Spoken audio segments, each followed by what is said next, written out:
हाँ, सो लिखेंगे आप how to identify number of या how to calculate number of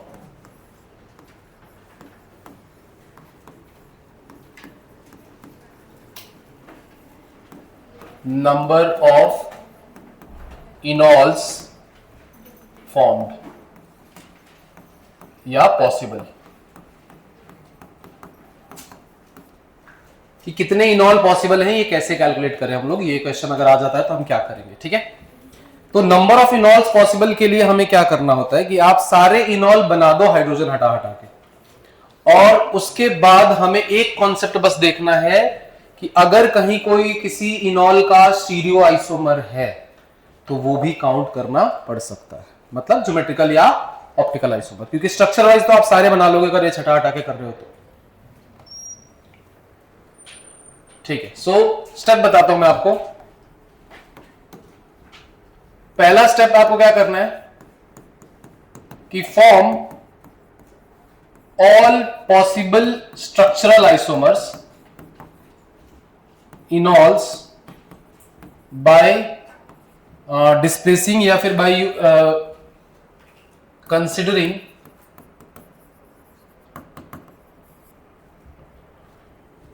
alpha carbons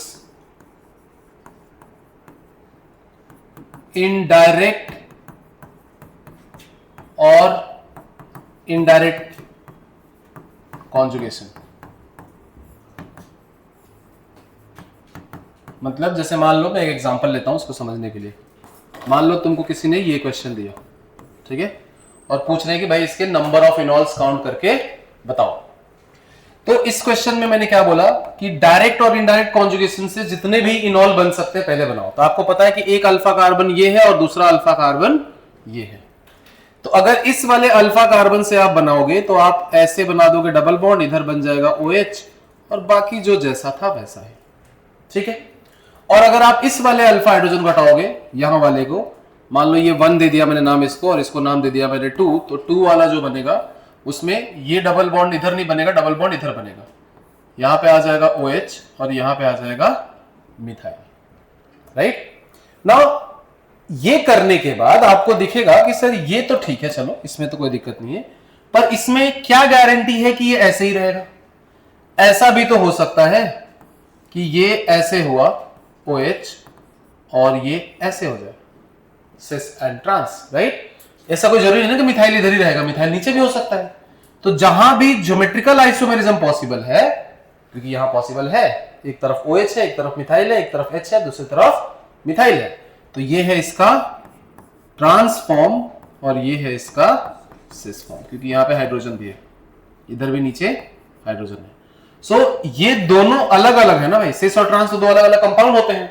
तो जहां जहां पॉसिबल स्टीरियो आइसोमेरिज्म है उनको भी हमें काउंट करना पड़ेगा। तो पहले तो डायरेक्ट इनॉल बना लो, स्ट्रक्चरल इनॉल्स, एंड देन उसके बाद जहां जहां स्टीरियो आइसोमेरिज्म पॉसिबल है consider all possible stereo isomers of those इनॉल्स। ठीक है, सो स्टेप 2 में क्या करना है आपको, if any of the इनॉल has stereo isomer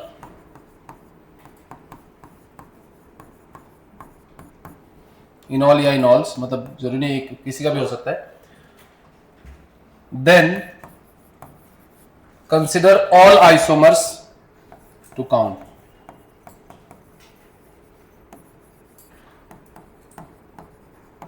ठीक है, जितने भी स्टीरियो आइसोमर हैं उन सबको कंसिडर करना पड़ेगा, है ना।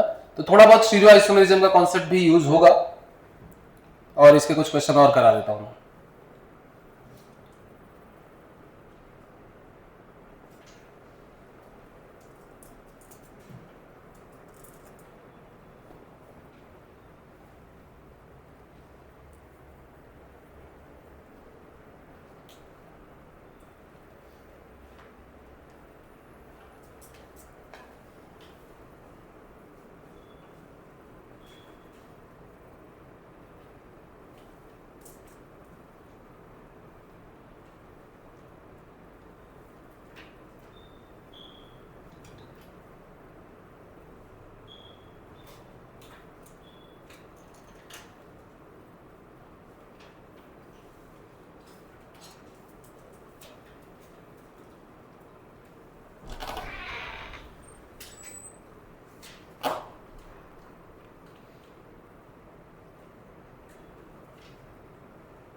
लिख लिया?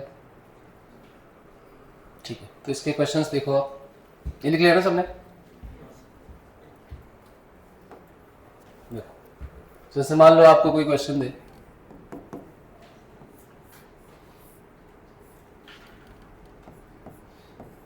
ये है, इसके कितने इनॉल पॉसिबल है ना?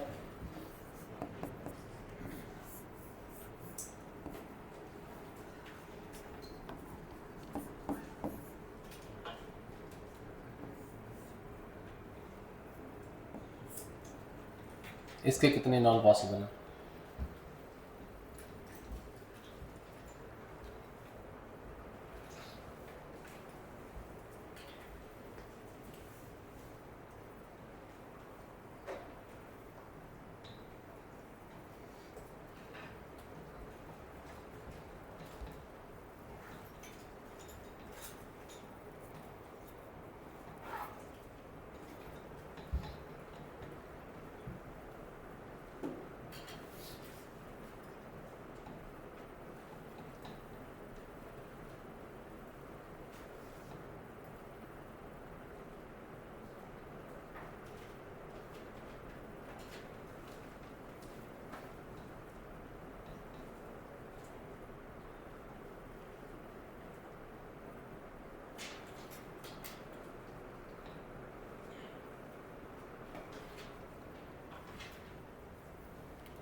सही कर रहे हो, सही कर रहे हो।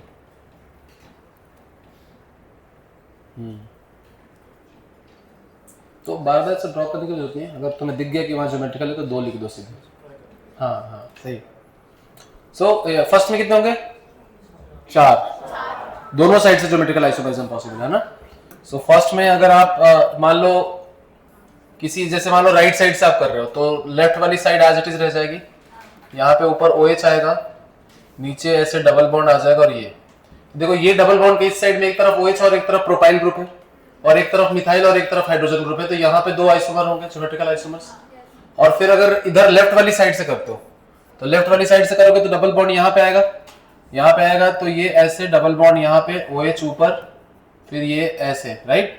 अब यहाँ पे देखोगे तो इधर एक तरफ OH एक तरफ इथाइल है, और इधर एक तरफ हाइड्रोजन और दूसरी तरफ फिर से इथाइल है, तो यहाँ पे भी हो गए 2, तो दोनों के 2 टोटल 4, तो टोटल इनॉल्स हो गए इसके 4। ठीक है, उसके बाद इधर कितने होंगे? 4, राइट। इधर कितने होंगे? 4 इनॉल्स होंगे। कैसे कि आप इधर से बनाओगे, सेम ही क्वेश्चन है ना, तो सेम ही क्वेश्चन है, बस ग्रुप अलग है लेफ्ट साइड का, तो 4 इनॉल होंगे, पर थोड़ा केयरफुल रहना अपने को ऐसे क्वेश्चन से, है ना। कैसे केयरफुल रहना? देखो 4 आप सही कह रहे हो कि 4 ही बनेंगे, 4 में कोई डाउट नहीं कि एक बार लेफ्ट साइड से बना दिया तो यहाँ OH आ गया 1, एक बार राइट साइड से डबल बॉन्ड बना दिया तो यहाँ OH आ गया 2। इसके कितने आइसोमर्स है? 2, और इसके कितने हैं? 2, लेकिन यहां एक कायरल सेंटर भी तो है ना। देखो इधर मिथाइल, इधर इथाइल, एक हाइड्रोजन और एक पूरा अलग ग्रुप, तो अगर कायरल सेंटर है तो फिर ऑप्टिकल आइसोमरिज्म भी तो होगी, तो 2 इसके हिसाब से भी काउंट करोगे और 2 इसके हिसाब से भी काउंट करोगे, तो टोटल 4 और 4 कितने हो गए? 8, 4 इसके 4 इसके, तो इसके टोटल इनॉल्स कितने हो गए? 8।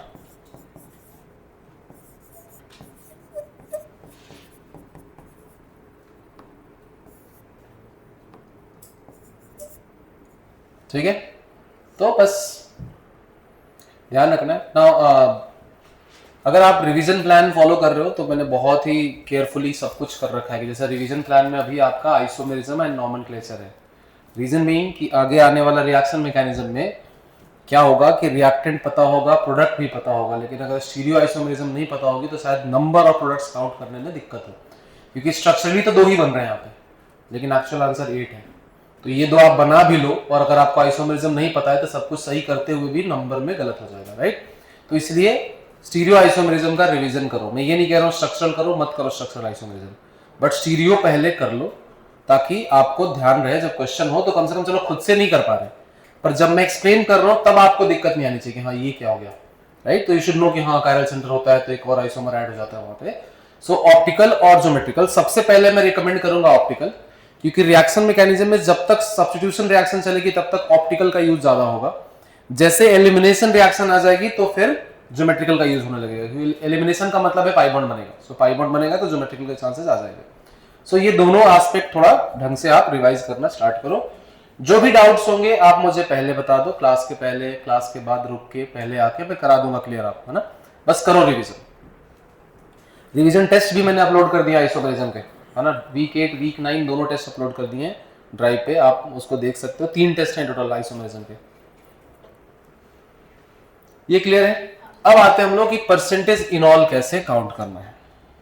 काउंट तो क्या करना है, परसेंटेज इनॉल कंपेयर करना होता है कि 3-4 कंपाउंड दे देंगे और बोलेंगे कि भाई इनमें से किसका परसेंटेज इनॉल ज्यादा होगा। तो कैसे करना है वो हम समझेंगे। तो नेक्स्ट टॉपिक आप लिखेंगे how to compare percentage enol of keto enol tautomers.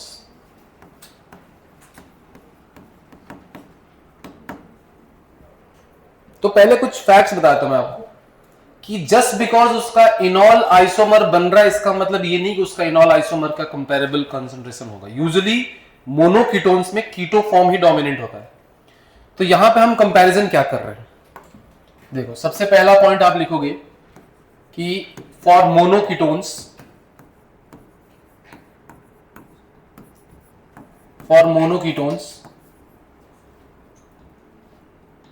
Percentage keto is way more than percentage enol. मतलब जैसे मान लो कि कोई भी कंपाउंड आपको दे दे, नॉर्मल कीटोन दे दे, मोनोकीटोन मतलब एक डबल बॉन्ड हो है, ऐसा है ना। पाई बॉन्ड भी हो सकता है बट एक डबल बॉन्ड हो है। तो इसका इनॉल कैसे बनाओगे आप, कैसे भी एक साइड में ऐसे OH बना लोगे। ये जो है इसमें अगर मैं आपको बताऊं तो this is more than 99% of the entire concentration and this one is less than 1%। ये 1% से भी कम है। तो एक्चुअल में यही होता है। इसीलिए कभी भी एसीटोन लाते हो तो आप ये नहीं सोचते हो कि सर इक्विलिब्रियम में उसके साथ इनॉल भी तो है तो वो क्यों नहीं हम लिख रहे हैं, या उसकी केमिकल प्रॉपर्टीज को हम क्यों नहीं समझने की कोशिश कर रहे हैं। हम एसीटोन ला रहे हैं तो हम एसीटोन के बारे में क्यों बात कर रहे हैं, जब दोनों इक्विलिब्रियम में थे दोनों की डिस्कशन क्यों नहीं हो रहा है। क्योंकि एसीटोन ही है, ये बहुत ही कम होगा कंपेरेबली। इसका कॉन्सेंट्रेशन इतना कम है कि हम इसको नहीं देखेंगे, वो उसी पे ध्यान। लेकिन हम ये नहीं कंपेयर कर रहे हैं कि किसका इनॉल कीटोन से ज्यादा, नहीं। कंपैरिजन ये हो रहा है कि इसका इनॉल है 0.001% और दूसरे का इनॉल है 0.002%। तो दूसरे कंपाउंड का इनॉल इससे ज्यादा है, वो हम कंपैरिजन कर रहे हैं कि कम में भी ज्यादा किसका है। That is what we are doing in this question, है ना। इनॉल और कीटोन का रिलेटिव कंपैरिजन हम नहीं कर रहे हैं। डिफरेंट कंपाउंड्स होंगे उनमें से किसका इनॉल ज्यादा बनेगा ये हम कंपैरिजन कर रहे हैं, ठीक है। ये ध्यान रखना आप। सो एक तो ये हो गया। और इसका अगर आपसे कोई पूछे कि भाई के इक्विलिब्रियम क्या होगा उसका, तो क्या बोलोगे, लेस देन 1 या ग्रेटर देन 1। इस इक्विलिब्रियम का इक्विलिब्रियम कांस्टेंट क्या होगा, less than 1। Of course product बहुत कम है, रिएक्टेंट बहुत ज्यादा है, प्रोडक्ट अपन रिएक्टेंट की कॉन्सेंट्रेशन होती है, so pretty much less than 1 होगा। इसमें आपको सोचना ही नहीं। ये तो हुआ पहला पॉइंट। दूसरा पॉइंट कि percentage इनॉल of cyclic monoketones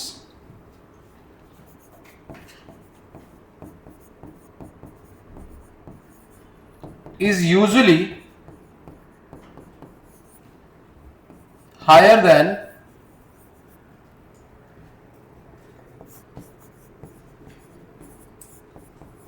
open chain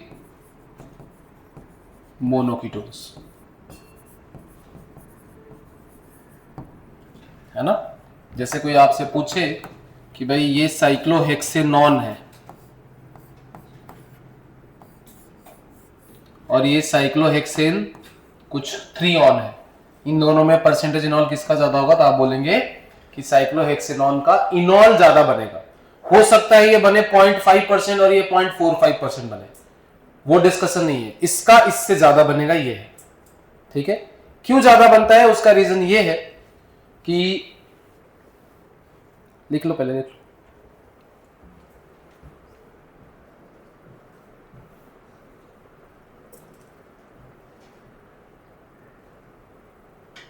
लिख लिया ये पॉइंट।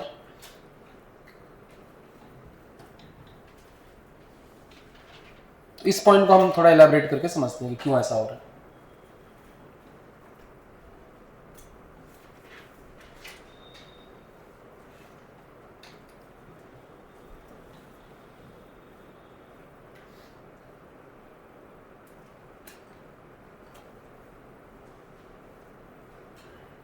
ठीक है, देखें।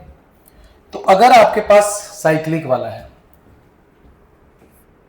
तो इसका लॉजिक ये होता है कि साइक्लिक वाले में ये है डबल बॉन्ड O और ओपन चेन वाले में यहां पे है डबल बॉन्ड O।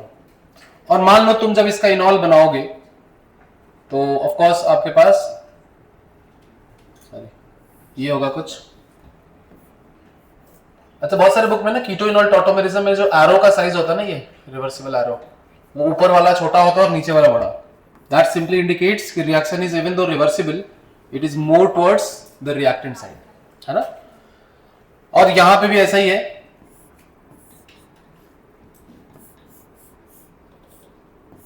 ऐसा कुछ बनेगा, राइट। अब क्या हो रहा है कि इसके इस बॉन्ड को ध्यान से देखो जो कीटोन में से इनॉल में कन्वर्ट हो रहा है, ये वाला बॉन्ड, और इसमें ये वाला बॉन्ड। तो ये वाले बॉन्ड को हम रोटेट कर सकते हैं क्या? ज्योमेट्रिकल आइसोमेरिज्म में हमने पढ़ा था, क्या इस बॉन्ड का लॉन्ग फ्री रोटेशन पॉसिबल है? क्या इस बॉन्ड का लॉन्ग फ्री रोटेशन पॉसिबल है? कि आप एक कार्बन यहां पे रखा है, एक कार्बन यहां पे, और इस कार्बन घुमा रहे हैं इसको फिक्स करके, पॉसिबल नहीं है, टूट जाता है। इसी रीजन से साइक्लिक कंपाउंड्स में ज्योमेट्रिकल आइसोमेरिज्म होती थी, राइट। तो मतलब यहां पे रोटेशन रिस्ट्रिक्टेड है, यहां पे रोटेट नहीं कर सकते, तो आप बोलोगे रिस्ट्रिक्टेड रोटेशन है यहां पे,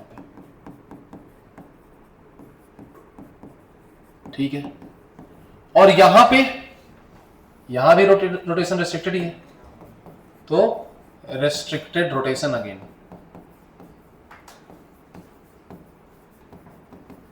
ठीक है, यहां पे क्या है, इसके अलावा रोटेशन हो सकता है क्या? ये जो डबल बॉन्ड है यहां पे फ्री रोटेशन है,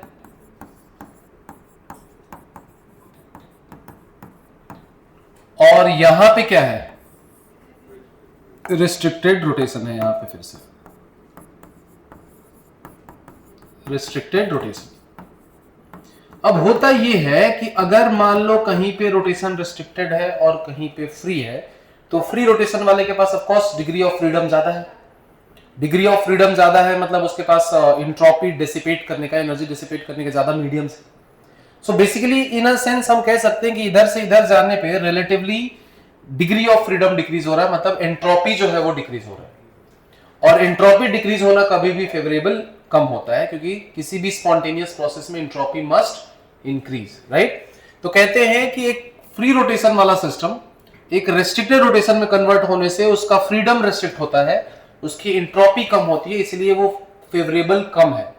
वाइल इन दिस केस ना तो ये पहले फ्री था ना ये बाद में फ्री है, तो इसके रोटेशन में कोई रिस्ट्रिक्शन ना पहले आ रहा है ना बाद में, तो इसको ज्यादा फर्क नहीं पड़ रहा है, इसको ज्यादा फर्क पड़ रहा है।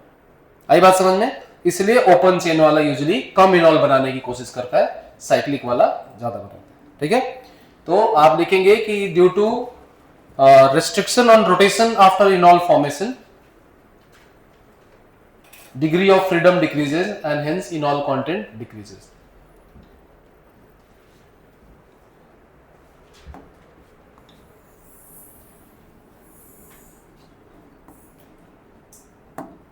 मैं लिख देता हूं आपके लिए ना,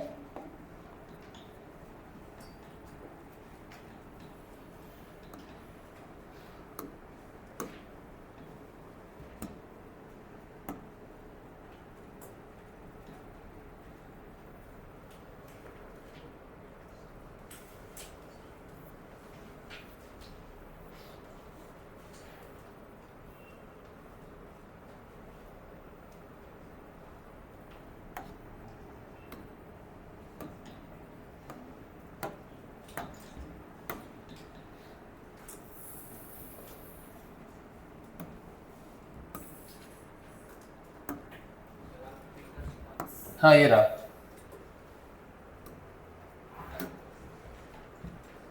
है ना, ये पॉइंट है एंट्रोपी फैक्टर। एंट्रोपी चेंज हो रही है, डिक्रीज हो रही है बेसिकली।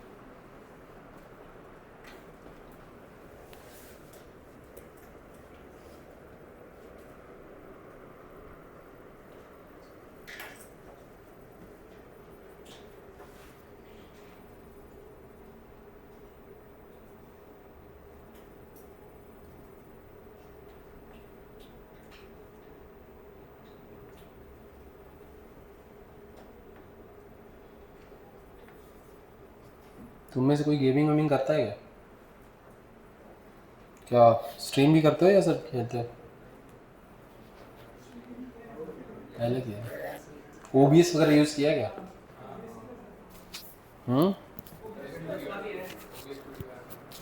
ओबीएस। मैं तो ओबीएस यूज नहीं करना, ओबीएस यूज तो मैं कर रहा हूँ, उसमें मुझे थोड़ा ऑडियो सेटिंग करनी है, आता है कैसे? हाँ, उससे क्या होगा? पक्का क्या? तुम्हें सिर्फ पता है या किया है? पहले किया। चलो ब्रेक में देख लेना यूट्यूब पे और बता देना मुझे, है ना? क्या?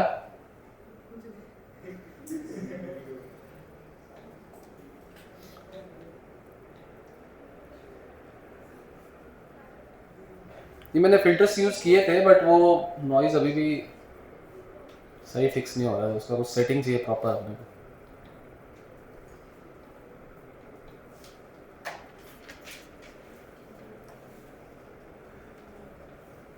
जैसे ये कैमरा बहुत अच्छा है, मतलब बहुत सही प्रोडक्ट है ये।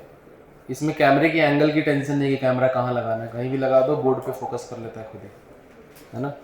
बोर्ड एकदम से परफेक्ट बोर्ड दिख रहा है इसमें, और कुछ नहीं दिख रहा है इधर उधर का।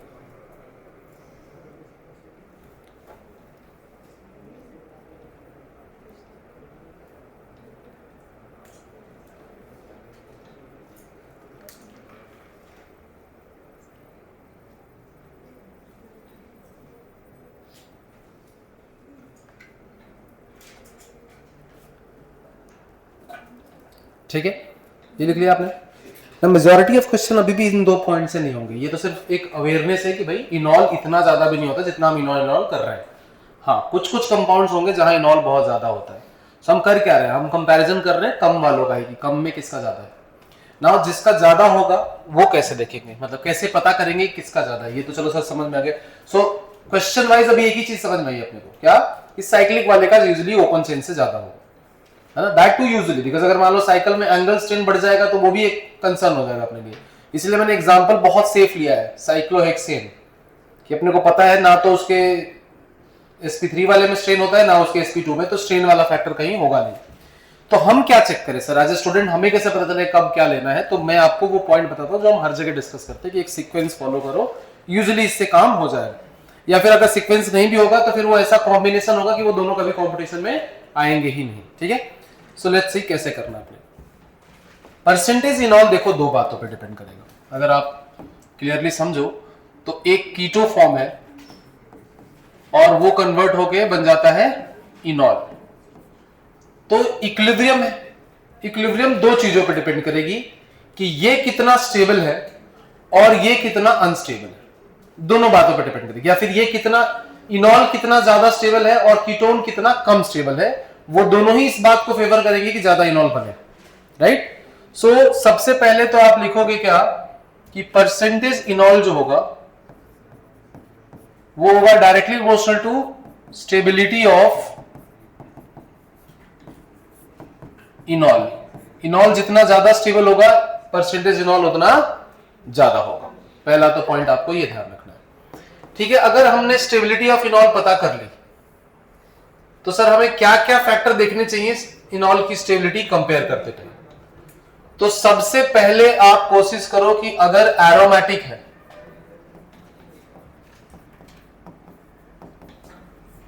तो एरोमेटिसिटी इंक्रीजेस स्टेबिलिटी ऑफ इनॉल। तो एरोमेटिसिटी अगर होगा मतलब इनॉल अगर एरोमेटिक है तो चांसेस आर कि उसका इनॉल कंटेंट रिलेटिवली दूसरे कंपाउंड से ज्यादा होगा। कोई स्पेशल केसेस होंगे वो मैं करा दूंगा, लेकिन ज्यादा होगा। फिर दूसरा पॉइंट आप उसमें देखोगे इंट्रामोलिकुलर हाइड्रोजन बॉन्डिंग।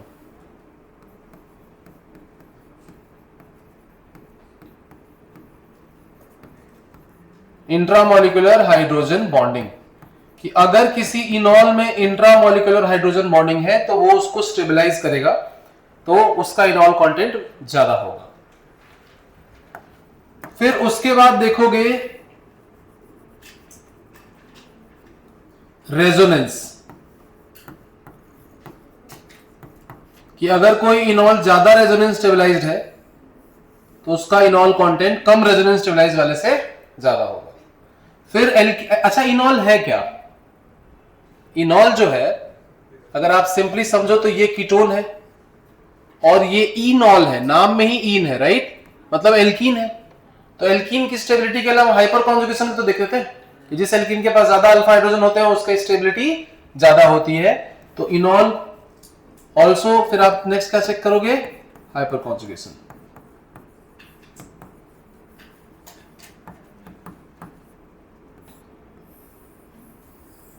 और अगर मान लो कहीं कोई एक्सट्रीम सिनारियो कि भाई किसी का इनॉल एंटी एरोमेटिक बन रहा है तो बनाएंगे ही नहीं। फिर जैसे हमने लास्ट क्लास में भी क्वेश्चन किया था, राइट, कि इनॉल जो था वो एंटी एरोमेटिक था तो हमने उसको कंसिडर नहीं किया था कि उसका इनॉल नहीं बनता है। तो मेजरली ये चार फैक्टर आएंगे, इन्हीं के कॉम्बिनेशन में कुछ ना कुछ होगा, क्योंकि एल्कीन की स्टेबिलिटी इन दोनों फैक्टर से डिसाइड होती है, इन तीनों से। एरोमेटिक एल्कीन है, resonance stabiliser, hyperconjugation, right.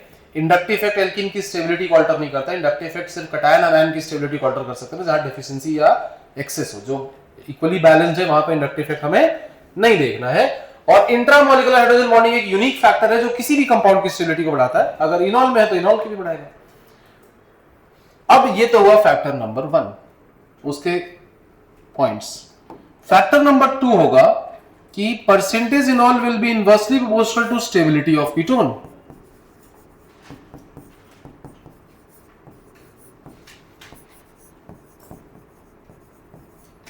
कि अगर कीटोन ही कम स्टेबल है तो वो भी चाहेगा कि उसका इनॉल बन जाए, चाहे उसके इनॉल में नंबर ऑफ अल्फा हाइड्रोजन भले ही कम हो, है ना। तो स्टेबिलिटी ऑफ कीटोन घटने से भी इनॉल कंटेंट बढ़ता है। और इसमें लिखोगे, इसमें फैक्टर देखना है क्या? Angle strain. मेजर फैक्टर इसमें एंगल स्ट्रेन होता है कि percentage enol is directly proportional to, या फिर decrease in angle strain due to enol formation.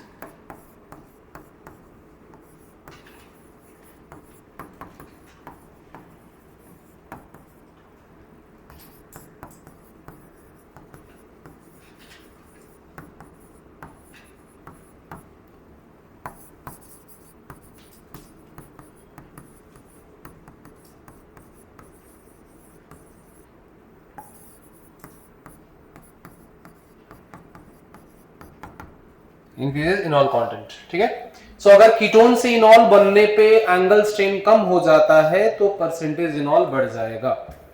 देखो यार, इनॉल का परसेंटेज कंपैरिजन करना इतना सिंपल नहीं है जितना हमें लग रहा है। It also depends on medium, it also depends on temperature, because वो इक्विलिब्रियम है। सो इक्विलिब्रियम किसी भी वेरिएबल को चेंज करने से आगे पीछे शिफ्ट हो सकता है, राइट। तो वो बहुत सारे फैक्टर्स पर डिपेंड करेगा। लेकिन हमें क्वेश्चन के लिए क्या क्या चीजें इंपॉर्टेंट है वो मैं आपको बता रहा हूं कि भाई इस सीक्वेंस में सोचोगे तो यूजुअली या तो सही आंसर आएगा, या फिर अगर मान लो क्रॉस इफेक्ट्स है कि भाई कहीं एरोमेटिसिटी और ये दोनों आ गया तो क्या करेंगे, तो ऐसे यूजुअली नहीं देते। या फिर एकदम क्लियर कट डिफरेंस दिखेगा कि भाई एरोमेटिक है तो 100%, और जो इंट्रामोलिकुलर हाइड्रोजन बॉन्डिंग वाला 70% वाला था, आपको पता है 100% वाला 70% से ज्यादा होगा, है ना। तो इस लॉजिक से आपको वर्क करना और कोई दिमाग नहीं लगाना।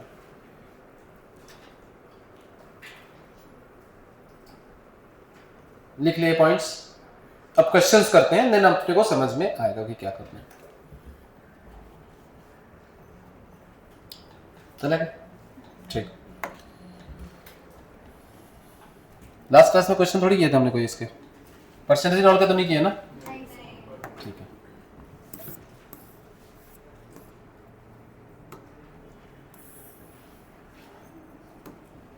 ये पहला क्वेश्चन है, इसमें आपको परसेंटेज इनॉल कंपेयर करना है।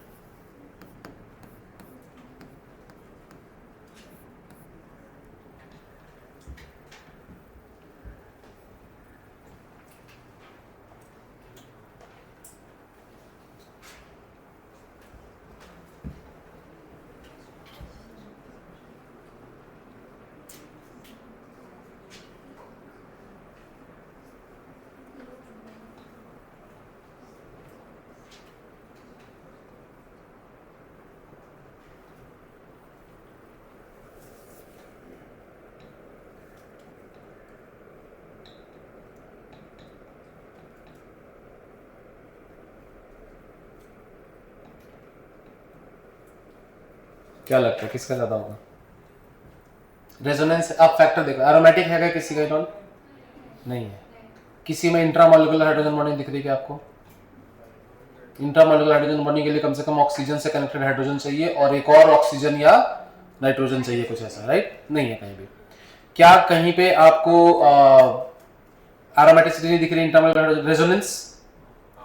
रेजोनेंस सब में है, वो जो आपको दिख रहा है वो सब में है ना? ये लोन पेयर और ये पाई बॉन्ड कॉन्जुगेशन सबके पास है, तो वो डिफरेंशिएटिंग फैक्टर नहीं है, वो कॉमन सब में है, हर इनॉल में रेजोनेंस होगा, उसमें कोई डाउट ही नहीं है। तो वो रेजोनेंस हमें काउंट नहीं करना। रेजोनेंस कौन सा काउंट करना है सर? इसके बाद एक और पाई बॉन्ड है, so that is an additional resonance, वो काउंट कर सकते हैं, ठीक है? सो रेजोनेंस है इसमें नहीं है, रेजोनेंस भी नहीं है। सो फिर हम हाइपर कॉन्जुगेशन देखेंगे। इसके पास कितने अल्फा हाइड्रोजन है? 0 अल्फा हाइड्रोजन है। अगर मान लो ऑक्सीजन से लगे हुए हाइड्रोजन को तुम काउंट करो तो तुम बोल सकते हो कि सर इसके पास 1 अल्फा हाइड्रोजन है, ठीक है? सो इधर से इधर जाएंगे तो इसके पास 6 अल्फा हाइड्रोजन, यहाँ 1 है 7 है, इसके पास 3 और 1 4 है, तो नंबर ऑफ अल्फा हाइड्रोजन क्या हो रहे हैं? अल्फा हाइड्रोजन्स इंक्रीज हो रहे हैं, तो मतलब परसेंटेज इनॉल क्या होगा? वो भी इंक्रीज होगा, तो इसलिए 3 to 1।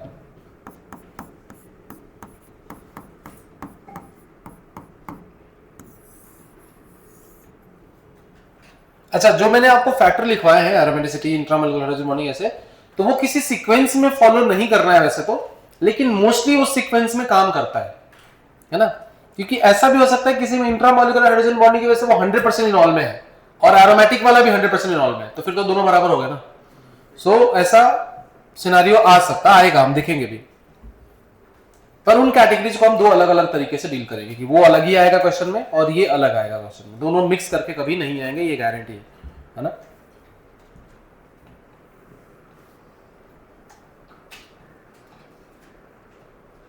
ठीक है, लिख लिया ये। नेक्स्ट क्वेश्चन करें फिर? हाँ, ठीक है।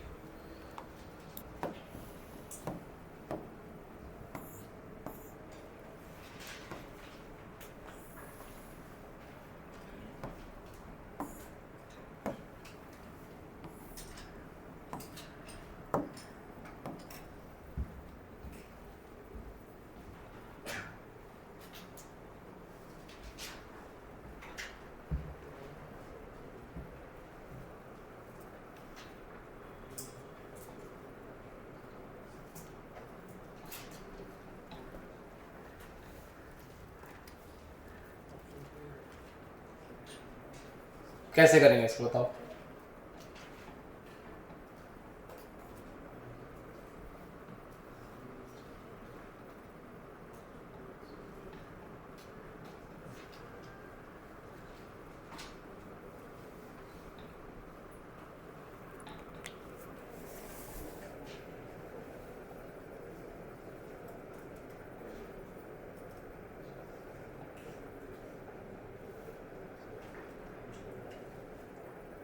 क्या रूल लगाए? 3 to 1 अगेन, यस। सो देखो यहां पे कुछ नहीं है, नॉर्मल इसके पास सर 3 और 1 4 अल्फा हाइड्रोजन ऐसा कह लो। यहां पे अगर हम देखें इस वाले में तो एक इंट्रामोलिकुलर हाइड्रोजन बॉन्डिंग का स्कोप है और यहां पे भी इंट्रामोलिकुलर हाइड्रोजन बॉन्डिंग है with more resonance and a better hydrogen bonding because 6 member का होगा यहाँ पे, और 6 मेंबर इंट्रामोलिकुलर हाइड्रोजन बॉन्डिंग तो हम हमेशा बेस्ट मान के चलते हैं उसको। नाउ इसका एक और लॉजिक है, इसको हम डिटेल में समझते हैं। पहले तो देखो इसका ट्रेंड में होगा 3 to 1,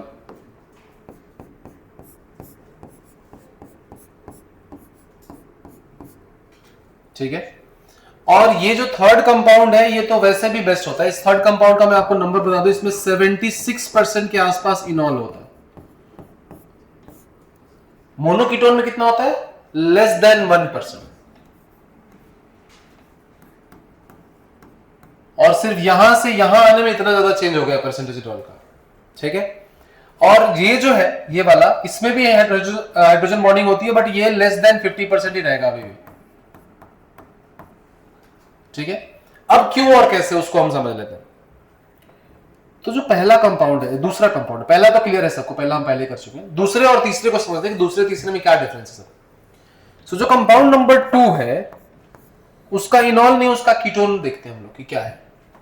तो उसका कीटोन है कुछ ऐसा,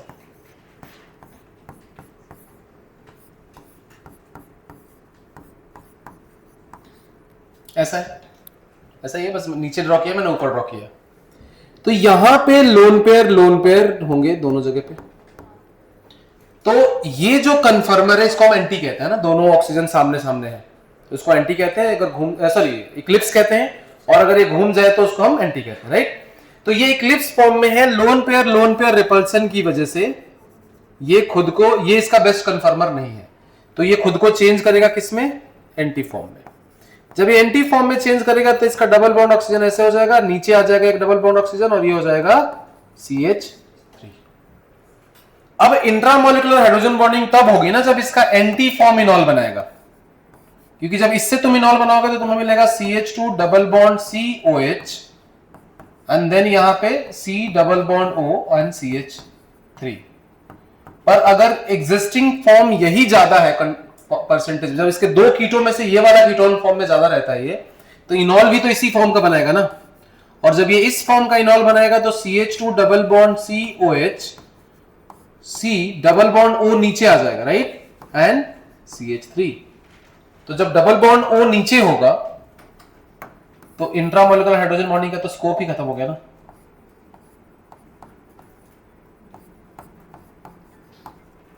है ना। तो इंट्रामोलिकुलर हाइड्रोजन बॉन्डिंग इसमें उतना डोमिनेटिंग फैक्टर नहीं है जितना हम सोच रहे हैं। अगर होता तो इसका भी इनॉल कीटोन से ज्यादा होने का चांसेस हो जाते। तो इसलिए इसके इस फॉर्म में जाने की वजह से इंट्रामोलिकुलर हाइड्रोजन बॉन्डिंग होते हुए भी परसेंटेज इनॉल इसका कम है। ठीक है,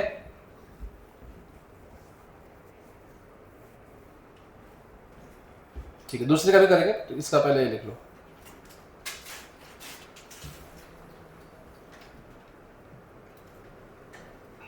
तो सेकेंड कंपाउंड आप लिखेंगे कि it majorly exist in anti form which forms enol which has lesser scope of intramolecular hydrogen bonding.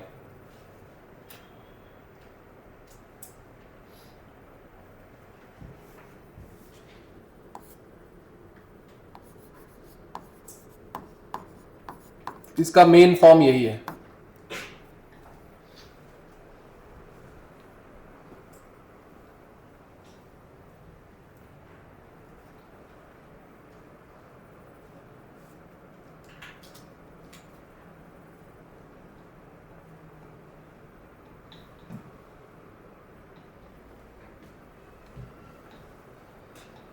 क्या लिखा आपने कि ये ड्रॉ कर ली डायग्राम्स, ड्रॉ कर लो, फिर बता दो, मैं स्टेटमेंट बोल देता हूं, वो लिख लेना।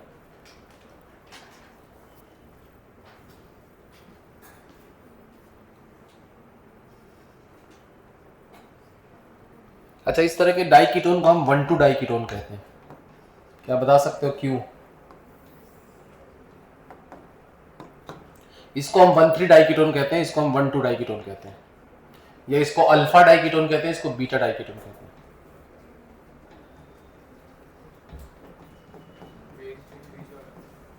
बेसिकली डबल बॉन्ड O जो है वो एक दूसरे के रिस्पेक्ट में कौन से पोजीशन पे है, अगल बगल में है तो 1,2, ऑल्टरनेट पे तो 1,3, ऐसे 1,4 1,5 आप कुछ भी बोल दो, है ना। अच्छा, बगल वाले कार्बन को हम अल्फा कार्बन कहते हैं, तो अल्फा डाइकीटोन और बीटा डाइकीटोन ऐसे आया कि इसका ये अल्फा कार्बन के बगल में बीटा कार्बन पे कीटोन लगाया, इसके अल्फा के बगल में बीटा पे लगाया, तो दोनों एक दूसरे के रिस्पेक्ट में बीटा पे हैं, इसलिए बीटा डाइकीटोन भी कहते हैं नीचे वाले को, ऊपर वाले को अल्फा डाइकीटोन कहते हैं। इन केस ऑफ 1,2 डाइकीटोन ना, याद रखना 1,2 ये आईयूपीएसी के हिसाब से नहीं है, ये अगल बगल के हिसाब से है ना। हो सकता है आप आईयूपीएसी नोमेनक्लेचर करोगे तो 2,3 है वो एक्चुअल में नाम में, तो बट अगल बगल में इसलिए 1,2। सो इन 1,2 diketone the anti form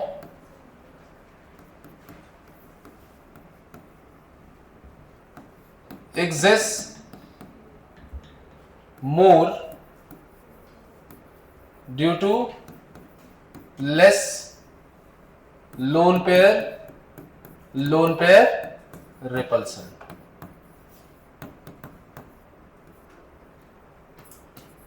The enol of antiform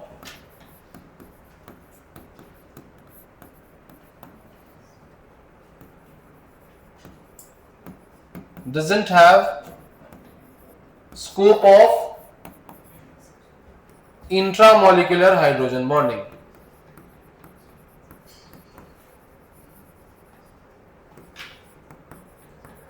इसीलिए एंटी फॉर्म का हम लोग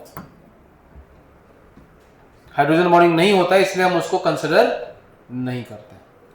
मतलब होगा हाइड्रोजन, ऐसा नहीं कि इसमें हाइड्रोजन बॉन्डिंग है ही नहीं, पर वो बहुत कम ही मॉलिक्यूल है जिसके अंदर हाइड्रोजन बॉन्डिंग एक्चुअली में सब में नहीं है। ठीक है,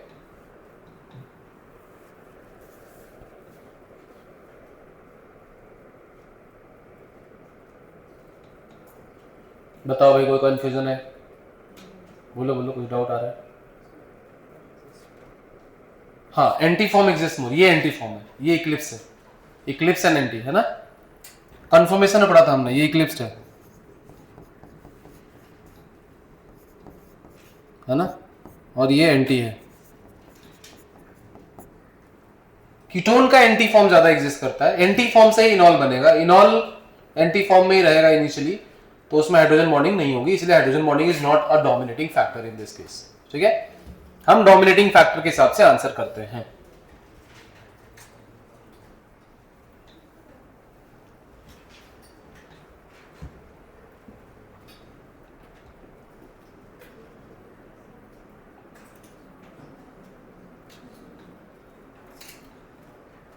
एनी डाउट्स?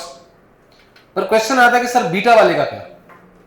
तो beta diketone, the very important concept, beta diketone. आपको मैं बता दूं, बीटा डाइकीटोन कुछ ऐसे भी हैं जिनका 100% इनॉल होगा, कीटो फॉर्म में वो होते ही नहीं है ना।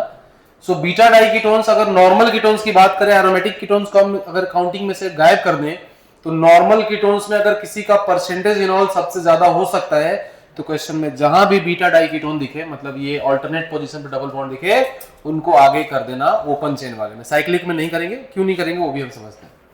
Now in case of beta diketone,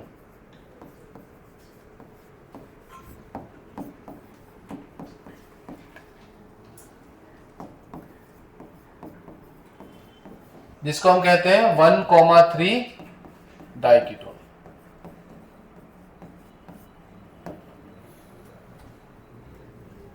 ध्यान देंगे बीटा डाइकीटोन का मतलब है ये। ठीक है, बीटा डाइकीटोन में सबसे पहले तो सबसे ज्यादा एसिडिक हाइड्रोजन जो है वो है ये, और सबसे ज्यादा एसिडिक हाइड्रोजन अगर, अच्छा लोन पेयर रिपल्सन यहां पर नहीं क्योंकि बहुत दूर है ये, है ना, ये ऑक्सीजन और ये ऑक्सीजन एक दूसरे से बहुत दूर है, और ये किसी फॉर्म में कहीं भी रह सकते हैं, राइट। ये हाइड्रोजन सबसे ज्यादा एसिडिक है तो हटेगा भी यही, रिमूव भी यही होगा। अगर ये रिमूव होगा तो इसका सबसे बेस्ट इनॉल जो बनेगा वो बनेगा जिसमें यहां पे OH होगा और यहां पे डबल बॉन्ड O होगा और यहां पे एक डबल बॉन्ड होगा। सबसे पहले तो याद रखो कि इसमें एक्सटेंडेड कॉन्जुगेशन है। एक्सटेंडेड कॉन्जुगेशन मतलब इसमें जो लोन पेयर है वो यहां से यहां और फिर पाई बॉन्ड यहां से आगे, पूरा एंड तक कॉन्जुगेशन है। बोलोगे सर ये तो अल्फा वाले में भी था, नहीं था। देखो अल्फा वाले में देखोगे तो यहां पे डबल बॉन्ड O है, यहां पे दूसरा डबल OH है और यहां पे तीसरा डबल बॉन्ड था, ऐसा ही था। तो ये पाई बॉन्ड इसके साथ कॉन्जुगेशन में है या फिर ये लोन पेयर के साथ कॉन्जुगेशन, इसको हम क्रॉस कॉन्जुगेशन कहते हैं।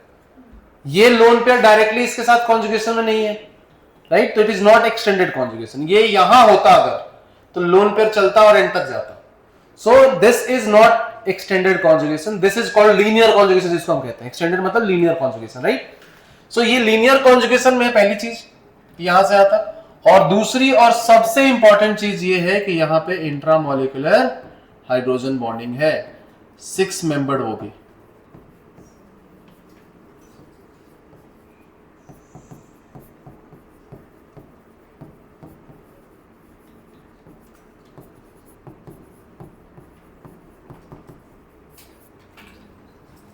कैसे 6 मेंबर? 1 2 3 4 5 और एक हाइड्रोजन 6, टोटल 6 मेंबर है इसमें। तो इसका 76% ये इनॉल फॉर्म में रहता है और ये 26% के आसपास, सॉरी 24% के आसपास कीटो फॉर्म में रहता है, क्लोज टू। ठीक है, तो इसका मतलब ये है कि इसका बीटा डाइकीटोन्स का परसेंटेज इनॉल नॉर्मल मोनोकीटोन से तो बहुत ज्यादा है, क्योंकि मोनोकीटोन में 1% से भी कम है, बीटा डाइकीटोन में सीधे 76% है, तो बहुत बड़ा नंबर है। तो कोई भी बीटा डाइकीटोन दिखेगा उसको पहले तो आंख बंद करके इनॉल से ज्यादा लिख देना। अब डिफरेंट बीटा डाइकीटोन्स में कैसे चेंज होता है वो हम देखते हैं।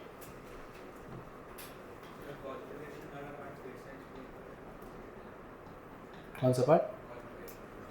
Linear conjugation. जैसे यहाँ पे देखो ये जो लोन पेयर है, ये लोन पेयर यहाँ से यहाँ जाएगा, पाई बॉन्ड यहाँ से यहाँ जाएगा, फिर ये पाई बॉन्ड यहाँ से यहाँ जाएगा, तो एक साथ में हो रहा है एंड तक, एक साइड से शुरू हुआ एंड तक गया, इसको हम कहते हैं लीनियर कॉन्जुगेशन। और यहाँ पे जब तुम देखोगे तो लोन पेयर यहाँ से शुरू होगा इधर और इधर जाएगा, या तो ऐसे होगा या फिर ये पाई बॉन्ड यहाँ से इधर जाएगा और यहाँ से इधर जाएगा, मतलब ये लोन पेयर कभी डायरेक्ट इसके साथ कॉन्जुगेशन में है ही नहीं, है ना। तो इसको हम कहते हैं क्रॉस कॉन्जुगेशन, कि डायरेक्ट कॉन्जुगेशन नहीं है, इनडायरेक्ट इधर उधर से हो रहा है।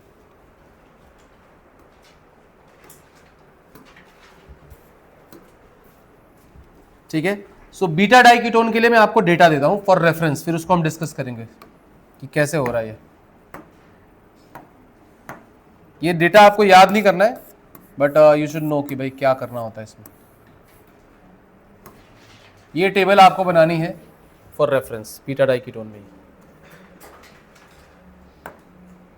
इससे आपको ये पता चलेगा कि बीटा डाइकीटोन कोई ऐसा भी हो सकता है जिसमें 100% इनॉल फॉर्म में होगा, अगर दोनों साइड में ये जो ग्रुप है ये फिनाइल रिंग है, बेंजीन रिंग है ना। ये टेबल लिखो, फिर इसका मीनिंग और इसका क्यों हो रहा है ऐसा वो भी मैं डिस्कस करता हूँ।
निकले।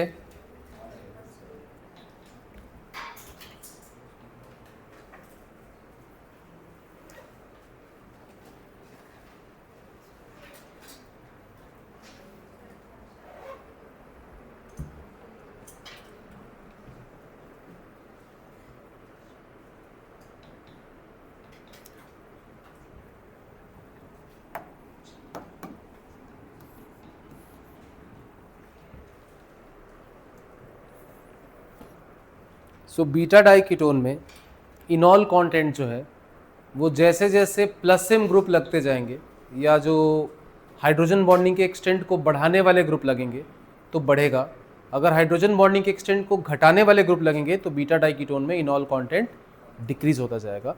और अगर आप देखोगे तो जैसे OR ग्रुप लग गया, OET तो इनॉल कंटेंट इतना कम हो गया कि 1% से भी कम हो गया, राइट। इसका रीजन ये है कि this hydrogen is originally connected to this, है ना। ओरिजिनली क्या है कि इसका OH बन गया, इसका डबल बॉन्ड O रहा और यहाँ पे पाई बॉन्ड आ गया, ये है ना ओरिजिनल इनॉल इसका। फिर ये हाइड्रोजन हाइड्रोजन बॉन्डिंग में सबसे ज्यादा जाएगा क्योंकि ये डेफिशिएंट हाइड्रोजन है, क्योंकि ये acidic hydrogen, in a way it is an acidic hydrogen, ठीक है, रिलेटिवली बेटर एसिड है। तो इस हाइड्रोजन का एसिडिक स्ट्रेंथ जैसे जैसे बढ़ेगा, extent of intramolecular hydrogen bonding वैसे वैसे बढ़ती जाएगी। अब हमने पढ़ा था कुछ दिनों पहले कि बेंजीन जो है, बेंजोइक एसिड का बेंजीन, वो एक तरह से -I का काम करता है, तो -I एसिडिक स्ट्रेंथ को बढ़ाएगा और +M जो है वो एसिडिक स्ट्रेंथ को घटाएगा। तो जैसे जैसे अच्छा, ये एसिडिक स्ट्रेंथ क्यों इंपॉर्टेंट है मैं फिर से रिपीट कर देता हूं। कोई पूछे कि हाइड्रोजन बॉन्डिंग एसिटिक एसिड में ज्यादा होगा कि हाइड्रोजन बॉन्डिंग अल्कोहल में ज्यादा होगा, तो आप डेफिनेटली बोलोगे कि सर एसिटिक एसिड में ज्यादा होगा, क्योंकि एसिटिक एसिड में जो हाइड्रोजन है वो ज्यादा डेफिशिएंट है। जितना डेफिशिएंट हाइड्रोजन होता है उतनी स्ट्रॉन्ग हाइड्रोजन बॉन्डिंग होती है। तो डेफिशिएंसी ऑफ हाइड्रोजन किस बात से डिस्कस करेंगे? हमारे हिसाब से डेफिशिएंट का मतलब है कि सर जो ज्यादा H+ के फॉर्म में निकल सकता है वो ज्यादा डेफिशिएंट है, मतलब जो ज्यादा एसिडिक है। और acidity of hydrogen is decided by plus M plus I minus I groups. तो यहां पे ये जो ग्रुप है उसका माइनस आई इफेक्ट बढ़ेगा तो एसिडिक स्ट्रेंथ बढ़ेगा, और अगर इस ग्रुप का प्लस एम इफेक्ट बढ़ेगा तो एसिडिक स्ट्रेंथ डिक्रीज हो जाएगा। तो यहाँ पे फिनाइल जो है वो माइनस आई का काम कर रहा है, वो एसिडिक स्ट्रेंथ को बढ़ा रहा है, तो यहाँ पे हाइड्रोजन बॉन्डिंग स्ट्रांग हो रही है, तो इसलिए इसका परसेंटेज इनॉल ज्यादा है। वहीं पे अगर एक तरफ पे फिनाइल रह गया लेकिन दूसरी साइड से फिनाइल की जगह मिथाइल प्लस आई आ गया तो वो कम हो गया, फिर दोनों साइड से प्लस आई आ गया और कम हो गया, फिर दोनों एक साइड से फिनाइल एक तरफ से प्लस एम आ गया तो प्लस एम वाले ने बहुत कम कर दिया एसिडिक स्ट्रेंथ को, फिर दोनों साइड एक तरफ से अल्काइल मतलब माइनस आई खत्म और plus M as it is और कम हो गया, और दोनों साइड से प्लस एम आ गए तो बिल्कुल ही नेग्लिजिबल हो गया। तो बेसिकली इनॉल कंटेंट ऐसे इसमें डिक्रीज होता जाएगा। ठीक है, अब ये लिख लिया सबने?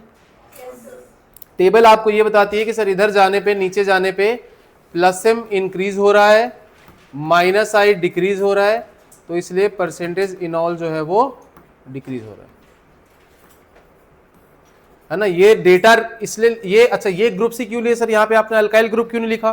क्योंकि अल्काइल लिखते तो परसेंटेज यही रहती है, जरूरी नहीं है ना। तो 76% मिथाइल के लिए होता है, बाकी कोई दूसरा अल्काइल लोगे तो इसी रेंज में कुछ रहेगा, 72 हो जाएगा, 70 हो जाएगा, 68 हो जाएगा, इसी रेंज में कुछ रहेगा। हाँ एसिडिक स्ट्रेंथ नहीं है, हाँ एसिडिक स्ट्रेंथ जैसा है, यस आप उसी तरीके से सोच सकते हो उसको।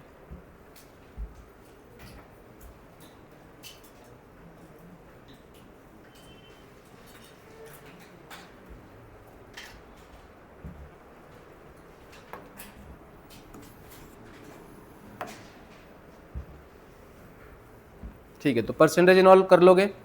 अब आपको समझ में आ गया कि दोनों साइड में फिनाइल है तो उसको सबसे ऊपर रख देना पहले तो। अब एक और एस्पेक्ट इसमें आता है, वो भी बताता हूं कि क्या पता ये बीच में भी एक ग्रुप लगा हो, मतलब बीच में हमें एक ही हाइड्रोजन चाहिए इनॉल बनाने के लिए, तो एक हाइड्रोजन है और एक और कुछ लगा है, तो वो ग्रुप भी तो डिसाइड करेगा ना। वो ग्रुप अच्छा यही का हाइड्रोजन तो एसिडिक है, तो ये ग्रुप यहां के हाइड्रोजन के एसिडिक स्ट्रेंथ को कितना बढ़ाएगा वो इंपॉर्टेंट है अपने लिए है। सो यहां पे अगर कोई ऐसा ग्रुप लग जाए जो एसिडिक स्ट्रेंथ को बढ़ा दे तो परसेंटेज इनॉल बढ़ेगा। तो अब तीनों को एक साथ नहीं चेंज करेंगे, of course then it will become very complicated, लेकिन अगर मान लो तुमने यहां पे फिक्स कर दिया और यहां पे एक ग्रुप लगा दिया जो चेंज होता जा रहा है, ठीक है, तो इस बार परसेंटेज इनॉल जो होगा वो directly proportional to minus M of the group, directly proportional to minus I of the group, inversely proportional to plus I of the group, and inversely proportional to plus H, तो खैर होगा ही नहीं यहाँ पे, minus है क्योंकि अनायन है। तो बस ये एस्पेक्ट्स है आपके, या बल्कीनेस, बिकॉज बल्कीनेस बढ़ेगी तो प्लस आई बढ़ेगा, जितना बड़ा बल्की ग्रुप होगा उतना उसका प्लस आई इफेक्ट होगा। तो हिंड्रेंस भी बोलते हैं लोग ऐसा कि inversely proportional to bulkiness of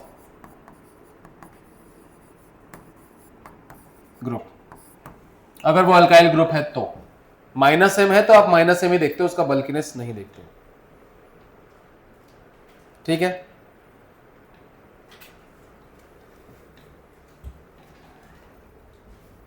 तो उसके लिए भी एक रेफरेंस टेबल है, वो मैं आपको यहां पे यहीं पे ऐड कर देता हूं। इनफैक्ट दूसरी टेबल जो है अगर आप जाओगे ना,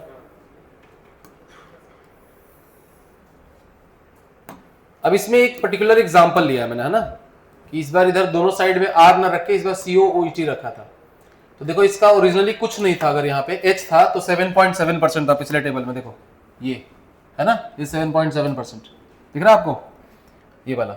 अब इसमें मैं बीच वाले ग्रुप अगर चेंज करते जाऊं तो उस हिसाब से इसका परसेंटेज इनॉल घटता बढ़ता रहेगा। तो बीच वाले ग्रुप में अगर मैंने यहाँ पे फिनाइल लगा दिया तो माइनस आई ग्रुप है ना, या माइनस आई, या फिर डायरेक्ट एनायन के लिए तो माइनस एम भी है एक तरह से, तो 30% हो गया सीधे, 7.7 से सीधे 30 हो गया, क्योंकि फिनाइल का क्या होता है माइनस एम या माइनस आई, ये उससे भी स्ट्रॉन्ग माइनस एम ग्रुप है, COOR। ये जो ग्रुप है ये क्या है, C डबल बॉन्ड OR, ये है, ये जो ग्रुप आपको दिख रहा है C double bond O and OET। तो इसके प्लस एम की वजह से इसका माइनस एम कम होगा, लेकिन ओवरऑल ये फिनाइल से बहुत बढ़िया माइनस एम ग्रुप है। अभी भी ये माइनस एम की लिस्ट में 4th 5th पोजीशन पे आता है। NO2 CN, CHO, COR and then COOR, right, ये वो ग्रुप है। तो ये -M है तो देखो इसका 44%, इससे ज्यादा है। फिर उसके बाद CH3 और ET में, मिथाइल और इथाइल में बताओ प्लस आई किसका ज्यादा होता है? प्लस आई किसका ज्यादा? मिथाइल और इथाइल में, ET और ME में इथाइल का, इथाइल का ना, जितने कार्बन ऐड होंगे, additive effect, plus I is an additive effect, तो इथाइल का ज्यादा होता है तो इसका कम है। किससे कम है? हाइड्रोजन से, क्योंकि हाइड्रोजन कोई इफेक्ट ही नहीं होता है। जैसे जैसे प्लस आई ग्रुप बढ़ते जा रहे हैं कम होता जा रहा है, जैसे जैसे माइनस आई ग्रुप बढ़ते जा रहे हैं या -M बढ़ते जा रहा है, परसेंटेज इनऑल इंक्रीज होता जा रहा है। तो अगेन एसिडिक स्ट्रेंथ वाला ही रूल लगा रहे हैं हम लोग यहाँ पे।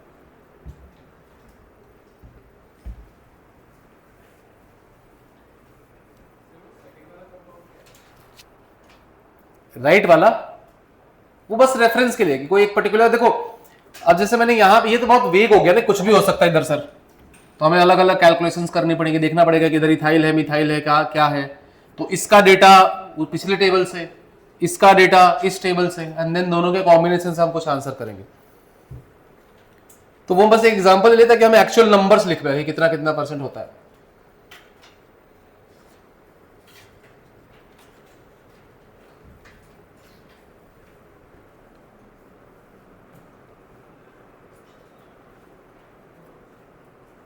लिख लिया?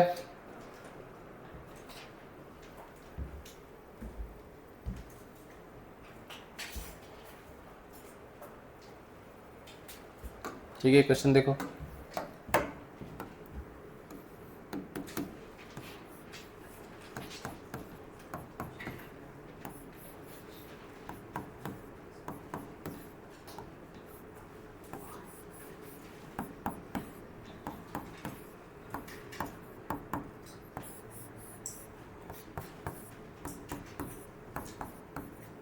परसेंटेज इन ऑल कंपेयर करना इनमें।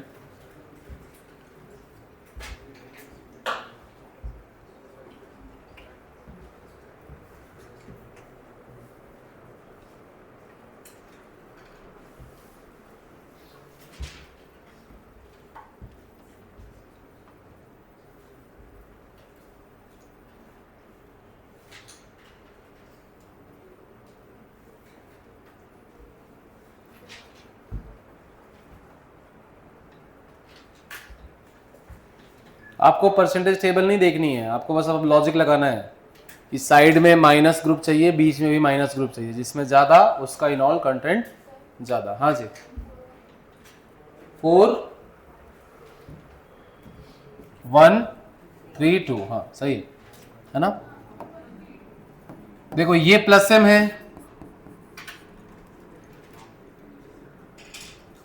4 1 3 2,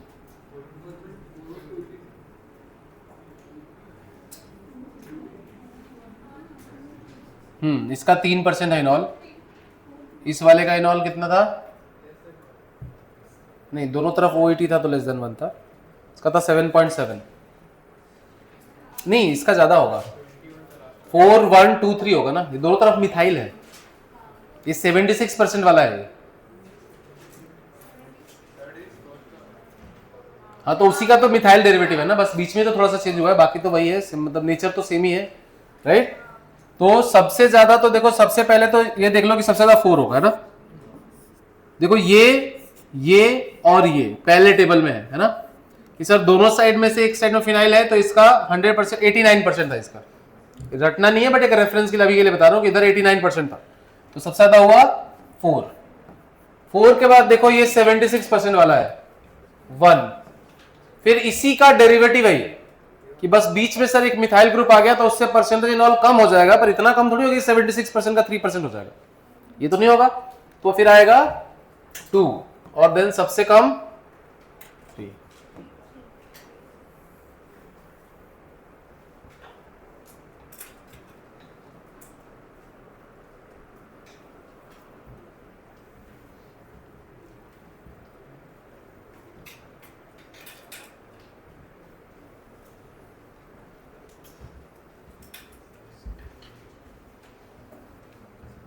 नेक्स्ट करें।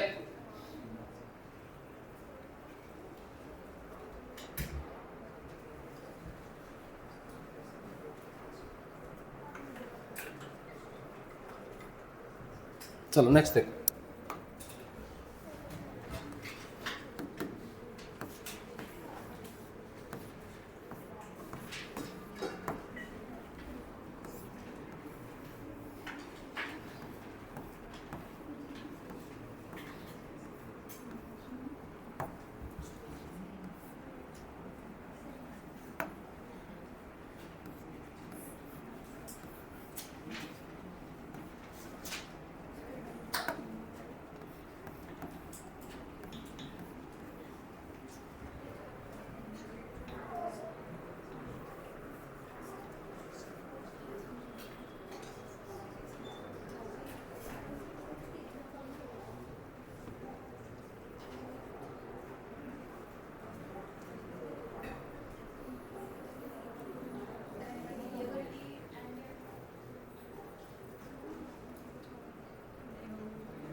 क्या होगा 132।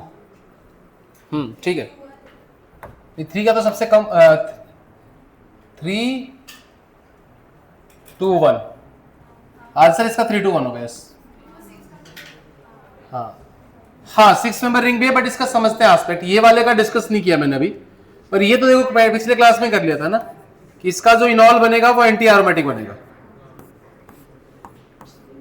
है ना। सो एंटी एरोमेटिक बनेगा तो बनेगा ही क्यों,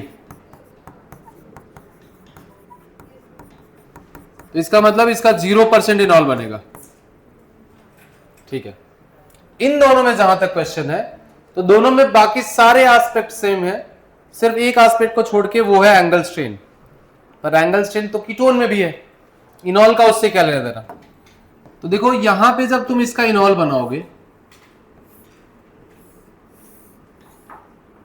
तो ये डबल बॉन्ड हो तो ऐसा ही रहेगा, ये OH बन जाएगा और यहां पे डबल बॉन्ड आ जाएगा। ठीक है भाई, और जब तुम इसका इनॉल बनाओगे तो यहां पे डबल बॉन्ड आ जाएगा, ये OH और ये डबल बॉन्ड ऐसे ही रहेगा, राइट। अब यार इनॉल नहीं था तो ये बेहतर था। क्यों बेहतर था, क्योंकि यहां पे ये sp2 था, राइट, और ये भी sp2 है, और इसमें जो एंगल स्ट्रेन है वो कितने का है, 120 होना चाहिए, है 90, तो कितने का हुआ, 30 डिग्री का। 30 डिग्री के एंगल स्ट्रेन में 2 आटम है।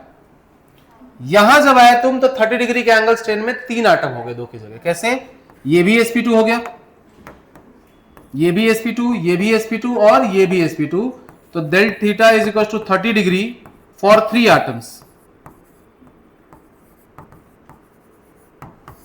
ठीक है, यहां की अगर हम बात करें तो ना ये स्ट्रेन में पहले था ना ये स्ट्रेन में बाद में, दोनों इसके लिए नॉर्मल सिनारियो। कैसे, यहां पे भी 120 है, 120 चाहिए, और यहां भी 120 तीनों जगह है और तीनों जगह 120 ही चाहिए।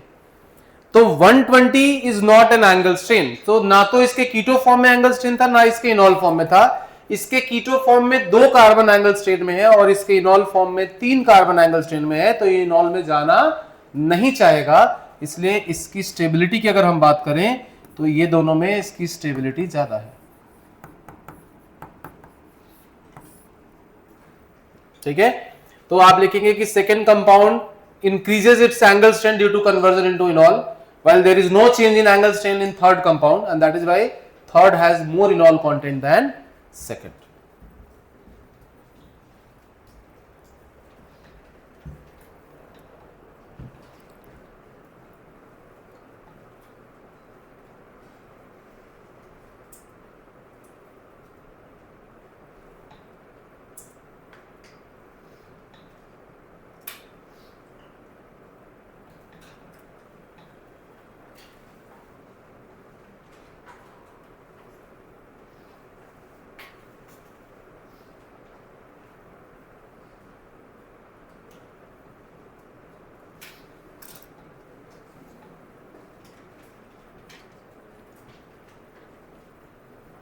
तो ऐसे एस्पेक्ट्स आपको ध्यान रखने हैं ना, एंगल स्ट्रेन वाले, 1-2 क्वेश्चन में होगा बट ध्यान रखना।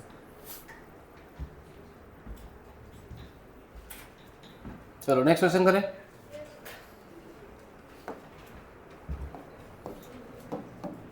आपने स्टेटमेंट लिख लिया ना कि सेकेंड वाले में एंगल स्ट्रेन बढ़ रहा है क्योंकि 3 कार्बन स्ट्रेन में जा रहे हैं, फर्स्ट थर्ड वाले में कोई चेंज नहीं हो रहा है, तो सेकेंड वाला जाना ही नहीं चाहेगा, इसलिए सेकंड वाले का इनॉल कंटेंट कम हो जाएगा। नेक्स्ट क्वेश्चन देखिए,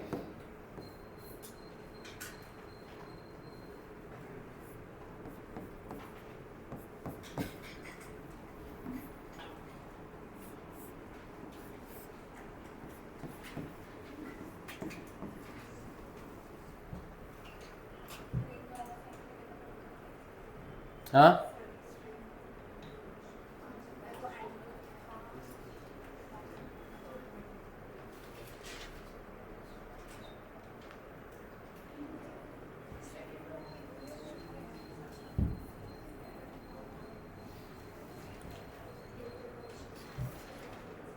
क्या करेंगे बताओ, फर्स्ट या सेकंड? सेकंड वाला। देखो सेकंड वाला कैसा होगा। इसका तो हमने अभी देखा था कि हाइड्रोजन बॉन्डिंग इसमें देखना ही नहीं है, because hydrogen bonding is not one of the aspects in this case. इसके पास भले ही रिपल्सन है पर ऑप्शन नहीं है। ऑप्शन नहीं मतलब इसके पास वो ऑप्शन नहीं कि एंटी बना लेगा, ये एंटी ये बना ही नहीं सकता। तो बना नहीं सकता मतलब इसका इनॉल जैसा भी बनेगा वो, अच्छा इसमें देखो एस्पेक्ट समझने बहुत इंपॉर्टेंट है कि जैसे मैंने यहां पे इनॉल बना दिया OH। अब बच्चों को ये आपको एज ए स्टूडेंट समझना जरूरी है कि ये कंपाउंड एक ऐसा कंपाउंड है, इसका भी इनॉल ऑलमोस्ट 100% के आसपास होता है। ये बता दूं मैं आपको, मतलब इसका इनॉल ही ज्यादा होता है, क्योंकि देखो समझो इस बात को कि इसके पास स्कोप था कि अपने कीटोन को ही रीअरेंज कर ले और स्टेबलाइज हो जाए, तो इसको इनॉल बनाने की कोई जरूरत नहीं थी। इसके पास ये दोनों अगल बगल में है तो इसकी वजह से इनमें रिपल्सन है, उसकी वजह से इसमें अनस्टेबिलिटी है। इसके पास ये ऑप्शन नहीं है कि अपने आप को घुमा ले, पर अगर ये इनॉल में कन्वर्ट कर देगा तो वही रिपल्सन अट्रैक्शन में बदल जा रहा है। तो भले ये कंपाउंड बहुत ज्यादा स्टेबल नहीं है बट इसको बहुत रिलीफ मिल रही है अगर ये यहां से यहां जा रहा है। And percentage इनॉल does not just depend on the stability of इनॉल but it also depends on कि कितना कीटोन से इनॉल जाने में बेटरमेंट हुआ है, कितना स्टेबिलिटी में चेंज आया है। नॉट दी एब्सोल्यूट टर्म्स में बात नहीं कर रहे। एक हाईली अनस्टेबल था, एक रिलेटिवली कम अनस्टेबल है, पर एक स्टेबल था और एक ज्यादा स्टेबल है। तो स्टेबल वाला नहीं कन्वर्ट होना चाहेगा पहले से ही, लेकिन जो अनस्टेबल वाला है उसके कन्वर्जन से अगर स्टेबिलिटी बढ़ती है तो वो डेफिनेटली 100% कन्वर्ट होना चाहेगा। तो सच्चाई ये है कि इसका परसेंटेज इनॉल जो है वो ऑलमोस्ट क्लोज टू 80-90% होता है। मतलब चलो नंबर हम नहीं भी लिखते हैं तो मैं आपको इतना बता दूं कि ये मेन कॉम्पोजिशन, मतलब आप लिखोगे ग्रेटर देन 50% लिख लो कि अगर दोनों इक्विलिब्रियम में लाओगे तो यही ज्यादा दिखेगा, ये होगा भी नहीं ऐसा।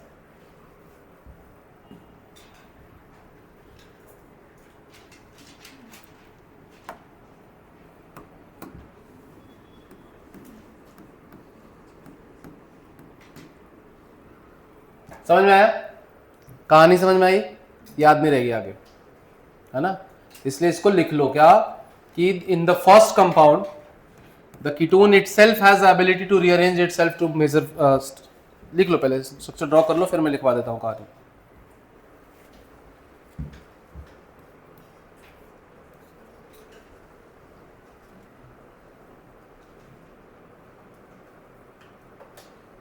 कर लिया ड्रॉ? हाँ, अब लिखोगे in first compound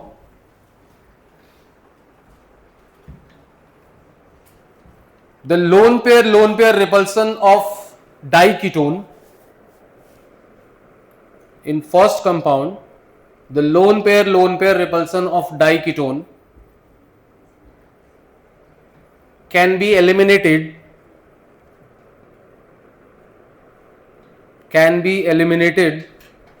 by converting it to anti-conformer or anti-form।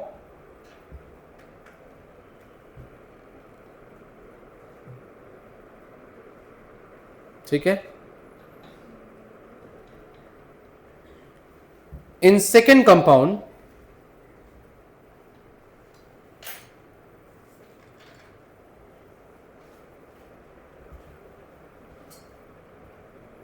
the lone pair repulsion cannot be eliminated by, in second compound the lone pair repulsion cannot be eliminated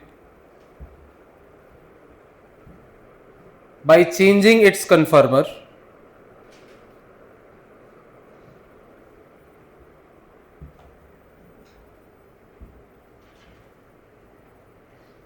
but can be eliminated by forming its enol.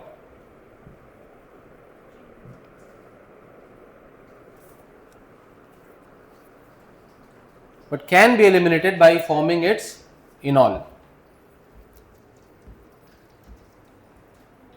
That's why its percentage enol is more than 50%.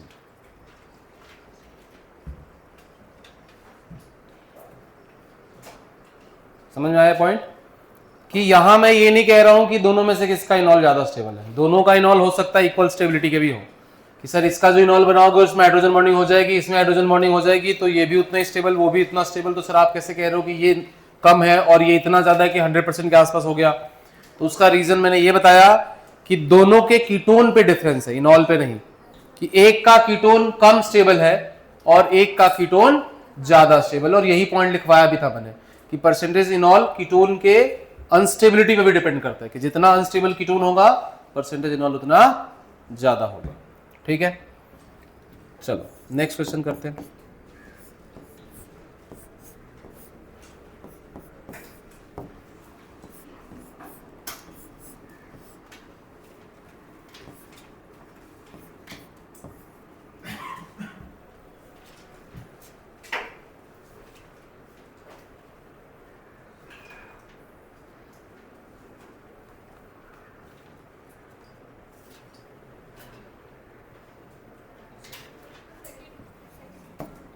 Second वाला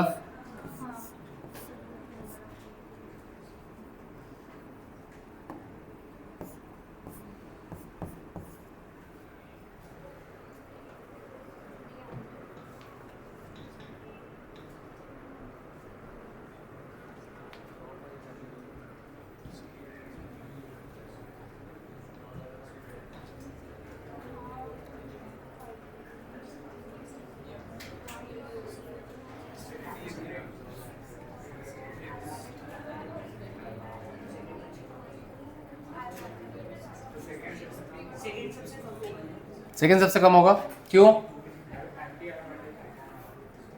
भाई? Anti aromatic नहीं होता है वो, non aromatic कहते हैं उसको। 4 pi electron का मतलब एंटी एरोमेटिक नहीं होता है, 4 पाई इलेक्ट्रॉन और पूरे रिंग में हो रेजोनेंस तो एंटी एरोमेटिक होता है। सो 3 to 1 होगा इसका। देखो इसमें नॉर्मल डाई मतलब नॉर्मल इनॉल है, इसमें एक ऐसा इनॉल है जिसमें ज्यादा रेजोनेंस है। आप इधर क्यों बनाओगे जब इधर वाला ज्यादा स्टेबल बन रहा है? ये भी तो समझो कि आप इसी हाइड्रोजन को हटा के इधर ही इनॉल बनाओ ना, इधर क्यों बनाना जब वो रेजोनेंस में नहीं जा रहा है? सो इसका बेस्ट बनाओ, इसका बेस्ट बनाओ, इसका बेस्ट बनाओ, तीनों के बेस्ट को आपस में कंपेयर करो, जिसका बेस्ट बेटर है उसका परसेंटेज इनॉल ज्यादा है।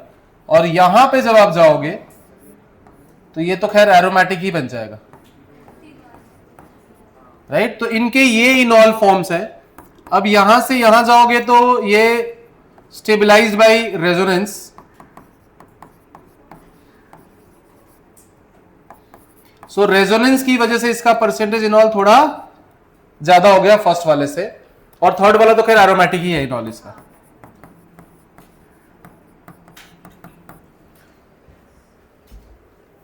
अच्छा, डाई कीटोन्स में आपके मन में से किसी के मन में एक ख्याल नहीं आएगा सर डाई कीटोन में आप दोनों इनॉल दो डाईऑल क्यों नहीं बना रहे हो, है ना? डाई कीटोन में मैं हर जगह एक ही इनॉल बना रहा हूं, देखो यहाँ पे एक बनाया, कहीं और भी।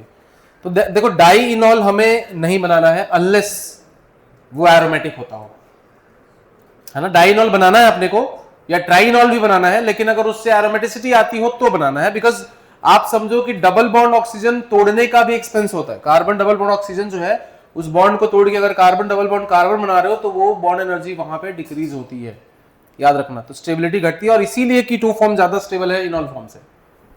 कीटो फॉर्म जनरल केसेस में कीटो फॉर्म ज्यादा एग्जिस्ट क्यों करता है? क्योंकि वो ज्यादा स्टेबल है इनॉल से। ज्यादा स्टेबल क्यों है? क्योंकि उसमें कार्बन डबल बॉन्ड ऑक्सीजन है। तो unless that energy is compensated somewhere you can not remove all the C double bond O and convert it into OH। अगर वो कंपनसेट हो जाता है तो आप कर सकते हो, कोई दिक्कत नहीं, है ना?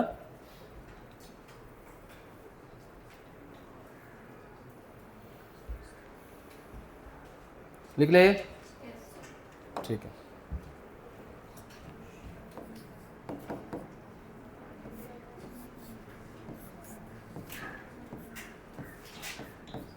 देखो बेसिक वाले क्वेश्चन अब आप हाइपर कॉन्जुगेशन, एरोमेटिसिटी ये सब लगा लोगे।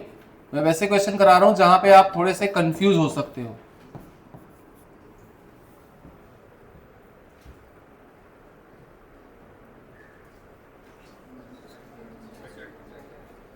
किसका ज्यादा होगा बताइए?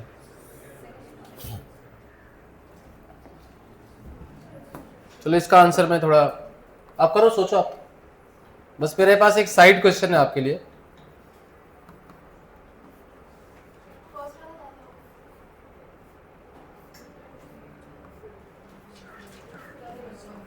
ये कंपाउंड है, ये एरोमेटिक है, नॉन एरोमेटिक है कि एंटी एरोमेटिक है?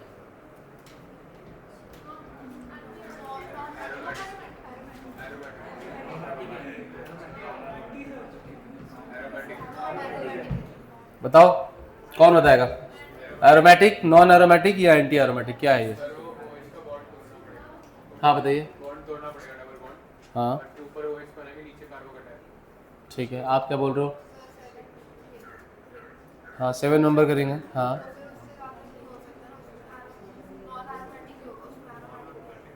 ओके, 7 मेंबर रिंग पे जब नेगेटिव चार्ज होता है तो डेफिनेटली हम उसको नॉन एरोमेटिक कहते हैं। 7 मेंबर रिंग में अगर पॉजिटिव चार्ज होता है तो वो एरोमेटिक होता है। One of the most stable carbocations वही था, याद करो। 7 मेंबर रिंग, डांसिंग रेजोनेंस 3 आते थे, उससे भी ज्यादा स्टेबल होता था वो। 3 dancing resonance in combination with aromaticity आते थे, तब जाके वो थोड़ा कम होता था। तो बेसिकली ये एक एरोमेटिक कंपाउंड है। और बोलोगे सर इसका यहाँ पे क्या सेंस है? वो इसलिए ताकि हम उस क्वेश्चन के लॉजिक को समझ सके कि क्या हो रहा है। ये O माइनस और प्लस से ब्रेक कर देता है, और इसी लॉजिक से हमने ये भी बताया था कि ये पोलर भी होता है। खैर वो अलग डिस्कशन। सो बेसिकली अगर डबल बॉन्ड O कहीं लगा हो और उसको नीचे प्लस और ऊपर माइनस में ब्रेक करने से एरोमेटिक बन जाता है तो हम बना लेंगे। नीचे माइनस ऊपर प्लस में करके नहीं कर सकते। मतलब you can not do like this कि जैसे ये कोई क्वेश्चन पूछे कि भाई ये कंपाउंड का क्या, तो आप क्या बोलोगे? इसको तोड़ नहीं सकते just to make it anti aromatic. और माइनस तो बिल्कुल नहीं कर सकते, ऑक्सीजन के रहते हुए कार्बन पे माइनस नहीं जा सकता। तो इसलिए ये तो हम डिस्कशन में ही नहीं है। ये ना तो एरोमेटिक है, ना ये एंटी एरोमेटिक है, ये नॉन एरोमेटिक है। मतलब जैसा है वैसा ही रहेगा, इसको हम तोड़ेंगे नहीं। और अगर तोड़ोगे तो एंटी एरोमेटिक बनेगा। खैर सो मेरा पॉइंट ये है कि मेरे हिसाब से जो इसका आंसर होगा वो होगा 1 ग्रेटर देन 2। क्वेश्चन आता है क्यों सर? कि एरोमेटिक तो इसका भी इनॉल है, एरोमेटिक इसका भी इनॉल है। ठीक है, दोनों का इनॉल बनाते हैं एरोमेटिक। में बनाता हूं इसका इनॉल। इसका इनॉल हमने बनाई है, फिनॉल का इनॉल ये है। और इसका इनॉल बनाओगे तो पिरिडीन टाइप का कुछ बनेगा। पॉइंट ये नहीं है कि इसका इनॉल एरोमेटिक है, पॉइंट ये है कि इसका कीटोन भी एरोमेटिक है। क्योंकि इसके कीटोन में ये जो लोन पेयर है, ये 2 पाई बॉन्ड है, और इसको अगर मैं प्लस माइनस में तोड़ दूं तो इसके पास 6 पाई इलेक्ट्रॉन है। तो एरोमेटिक इसका कीटोन भी है, एरोमेटिक इसका इनॉल भी है, तो कोई ज्यादा डिफरेंस नहीं आ रहा। इनफैक्ट परसेंटेज में यही ज्यादा है, क्योंकि सर अगर दोनों एरोमेटिक है तो double bond O is more stable then single bond OH। तो परसेंटेज वाइज मैं आपको बता दूं तो ये मोर देन 50% होता है और ये लेस देन 50% होता है, और ये 100% होता है। राइट? क्यों? क्योंकि सर ये तो वैसे ही नॉन एरोमेटिक है। तो ये नॉन एरोमेटिक से एरोमेटिक में कन्वर्ट हो रहा है, इसलिए इसका परसेंटेज इनॉल ज्यादा है। लेकिन इसका क्या सर? ये एरोमेटिक से एरोमेटिक में कन्वर्ट हो रहा है, तो ठीक है, इसका परसेंटेज इनॉल कम है। तो वही पॉइंट है कि कीटोन से भी रेफरेंस लेना है अपने को, डायरेक्टली आंसर नहीं करना है।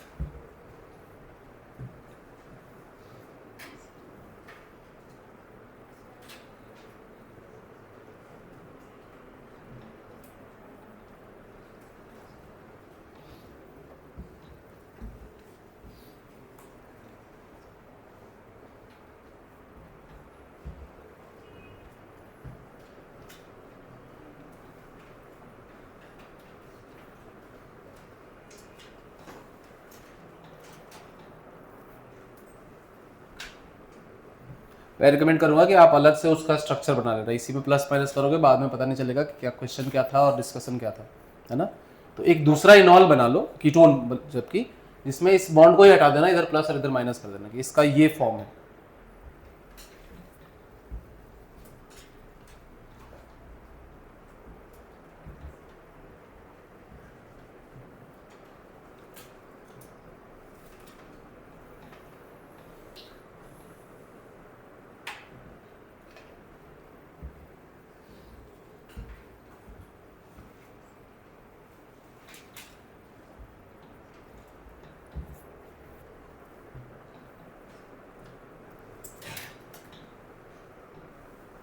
लिख लिया ये, ठीक है। तो रटना कुछ नहीं है, सबका कुछ ना कुछ लॉजिक है, जस्ट दैट कि वी हैव टू ट्रैक कि हम एक लॉजिक से नहीं चल सकते कि सिरिनॉल की स्टेबिलिटी देख लो हो जाएगा, नहीं, कीटोन की स्टेबिलिटी भी कंपेयर करनी पड़ेगी, कहां से कहां जा रहे हो वो इंपॉर्टेंट है। लिख लिया ये, नेक्स्ट क्वेश्चन देखो।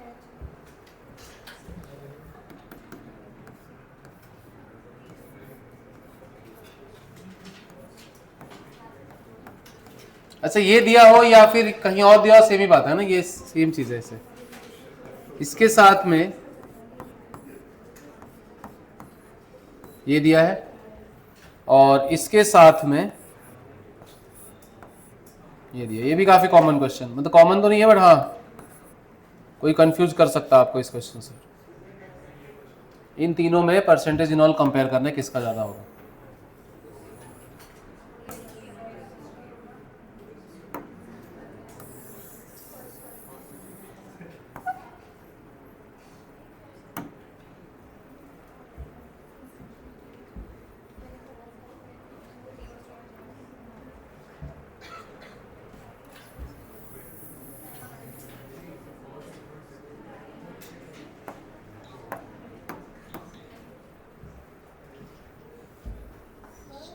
हाँ जी, हाँ हाँ, तीनों का एरोमेटिक ही बनाओगे आप, क्योंकि इस केस में अगर एरोमेटिक बनता है तो हम डाई ट्राई इनॉल बना सकते हैं, कोई दिक्कत नहीं। हाँ मे भी, तुम बताओ, तुम्हारे लिए क्वेश्चन है तो।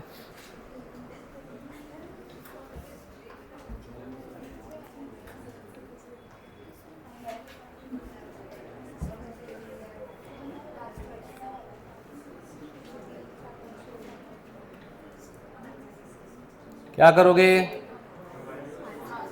एक बात बताओ कि अगर मैं आपको बोल दूं,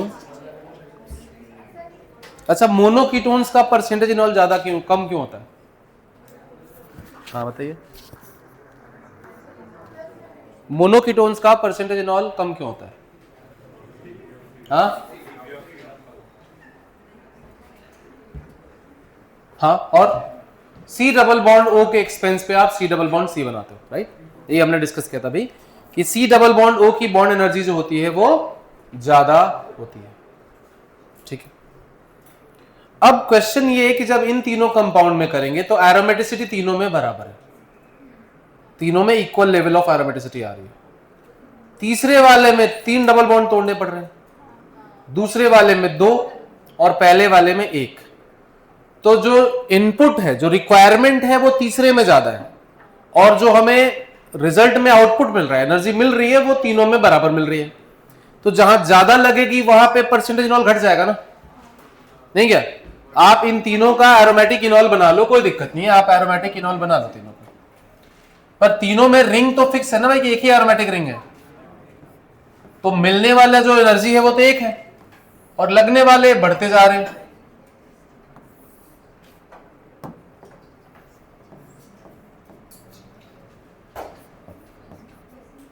टोटली मैथमेटिकल है ये सब, मतलब ज्यादा इसमें कुछ रटना चाहो तो रट सकते हो कि भाई हाँ सर ज्यादा OH होंगे तो कम इनॉल बनाएंगे, बट मेरे ख्याल से ये मैथमेटिकल है कि सिर्फ एक रेफरेंस याद करो कि कीटो फॉर्म इनॉल फॉर्म से ज्यादा स्टेबल होता है यूजुअली। उसका लॉजिक है ये कि सी डबल बॉन्ड ओ ज्यादा स्ट्रांग होता है सी डबल बॉन्ड सी से। So if you are breaking a C double bond O and forming a C double bond C, you are basically decreasing stability. तो डिक्रीज 3 टाइम, इंक्रीज उतना ही, तो decrease ज्यादा हुआ ना, है ना। तो आप क्या लिखेंगे,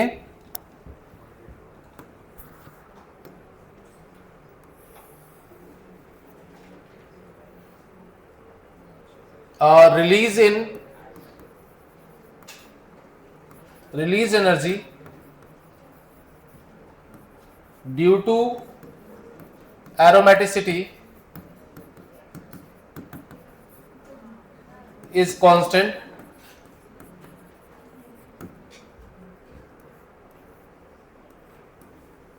Required energy to convert C double bond O to C double bond C increases. तो रिक्वायर्ड ज्यादा है तो परसेंटेज इनॉल फिर घटेगा.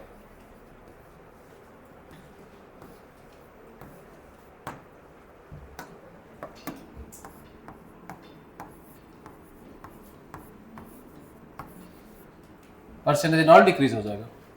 ये इनके इनॉल्स है बाय द वे.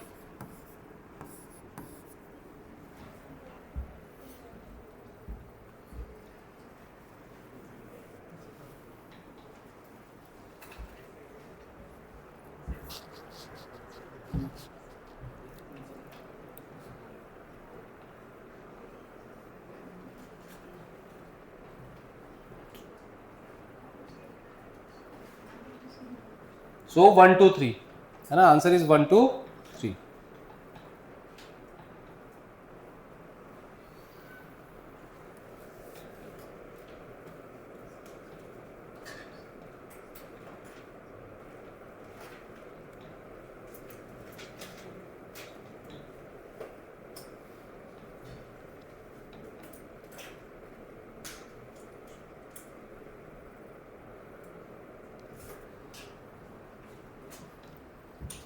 ठीक है. ये कुछ स्पेशल और यूनिक केसेस थे जो मैंने आपको करा दिए. बाकी सब क्वेश्चन आप अपने आप कर लोगे सेम लॉजिक पे जो अभी तक आप पढ़ते जा रहे हो. कोई भी क्वेश्चन उठाओ जो आपके स्लाइड में या डीपीपी में है, अब आपसे हो जाएंगे. यहाँ तक तो हमने कर ही लिया था. ये कर लिया आपने, ये डिस्कस कर लिया. परसेंटेज इनऑल के क्वेश्चंस ऊपर थे शायद कुछ और.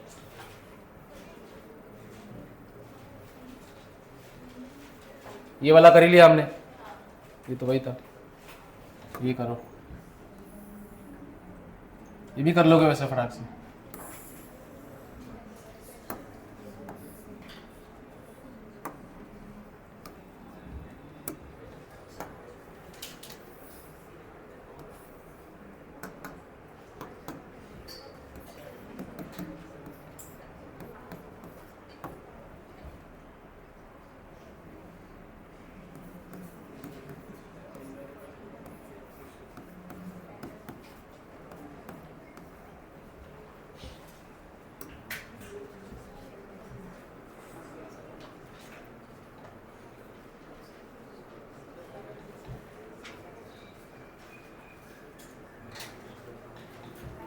क्या लगता है क्या होगा इसमें? हाँ कैसे?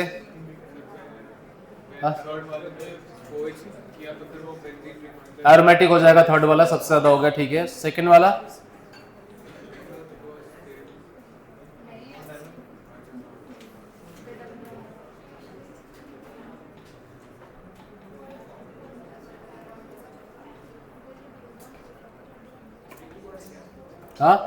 हाँ 3 to 1 है आंसर. कैसे है ये आपको बताना है. कौन सा? तो सबसे कम होना चाहिए. फर्स्ट वाला एंटी एरोमेटिक है. राइट. सो 3 to 1 होगा क्योंकि पहला वाला जो है वो एंटी एरोमेटिक इनॉल बना रहा है. पहले वाले का इनॉल बनाओगे तो देखो यहीं पे तो है अल्फा हाइड्रोजन. इसको हटाओगे तो डबल बॉन्ड यहां आएगा. तो इसका इनॉल कुछ ऐसा बनेगा. इधर पे इथाइल लगा है, इधर मिथाइल लगा है और यहाँ पे OH. तो ये एंटी एरोमेटिक है. तो ये बनेगा ही नहीं वैसे, पर ठीक है समझने के लिए हमने लिखा है. दूसरे का इनॉल बनाने जाओगे, दूसरे का इनॉल बनेगा वैसा ही जैसा पहले का है, लेकिन उसमें बस डिफरेंस ये कि यहाँ पे कोई पाई बॉन्ड नहीं है तो ये नॉन एरोमेटिक बनेगा, which is better than anti aromatic. So non aromatic. और तीसरे वाले में तो खैर एरोमेटिक ही बनेगा.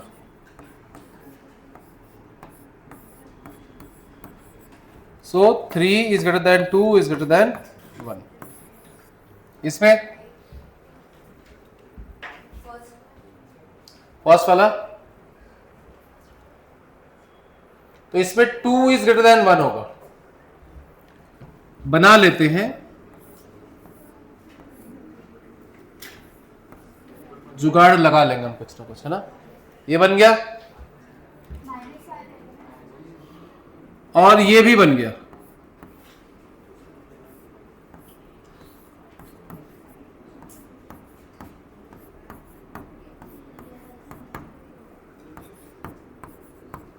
माइनस माइनस वाई छोड़ो,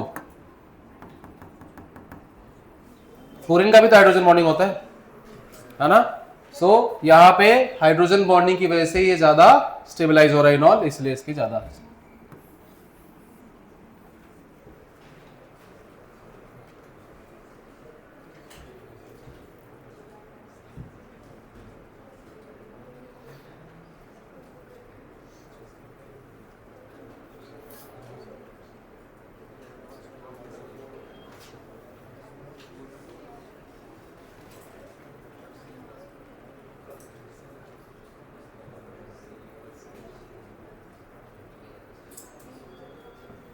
लिख लिया।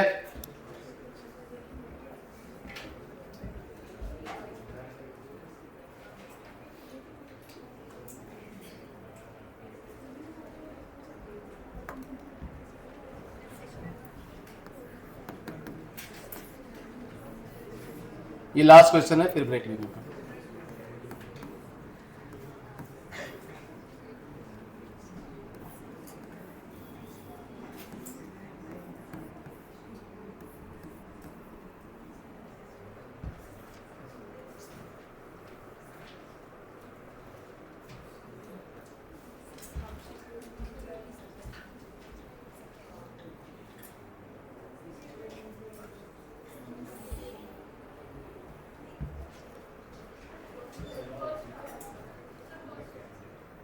अरे सॉरी, यहाँ पे हाइड्रोजन ही नहीं है भाई। हाँ, ये तो इनॉल ही नहीं बना था। First again, yes. सो ये काइंड ऑफ ये एरोमेटिक है बाय द वे। इसको भी तो प्लस माइनस में तोड़ के तो 2 पाई इलेक्ट्रॉन घूमता रहेगा चारों तरफ, तो ये एरोमेटिक जैसा है। क्वासी एरोमेटिक बोलते थे ऐसे को, है ना।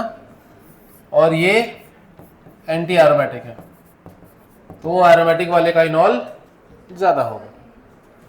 ठीक है, बाकी इसके बाहर कुछ नहीं है, सब इसी में है। आप आइसोमेरिज्म में, ज्योमेट्रिकल स्ट्रक्चरल आइसोमेरिज्म में जाके ढूंढ सकते हो, आपको मिल जाएगा मॉड्यूल में क्वेश्चन। आइसोमेरिज्म के सारे क्वेश्चन कर लो, वैसे भी रिवीजन तो करना ही था आइसोमेरिज्म पिछले वीक में, है ना। तो अब आप टॉटोमेरिज्म के भी क्वेश्चन करके आइसोमेरिज्म चैप्टर क्लोज हुआ। ब्रेक के बाद हम लोग टाइट्रेशन एंड रिडॉक्स स्टार्ट करेंगे। ठीक है।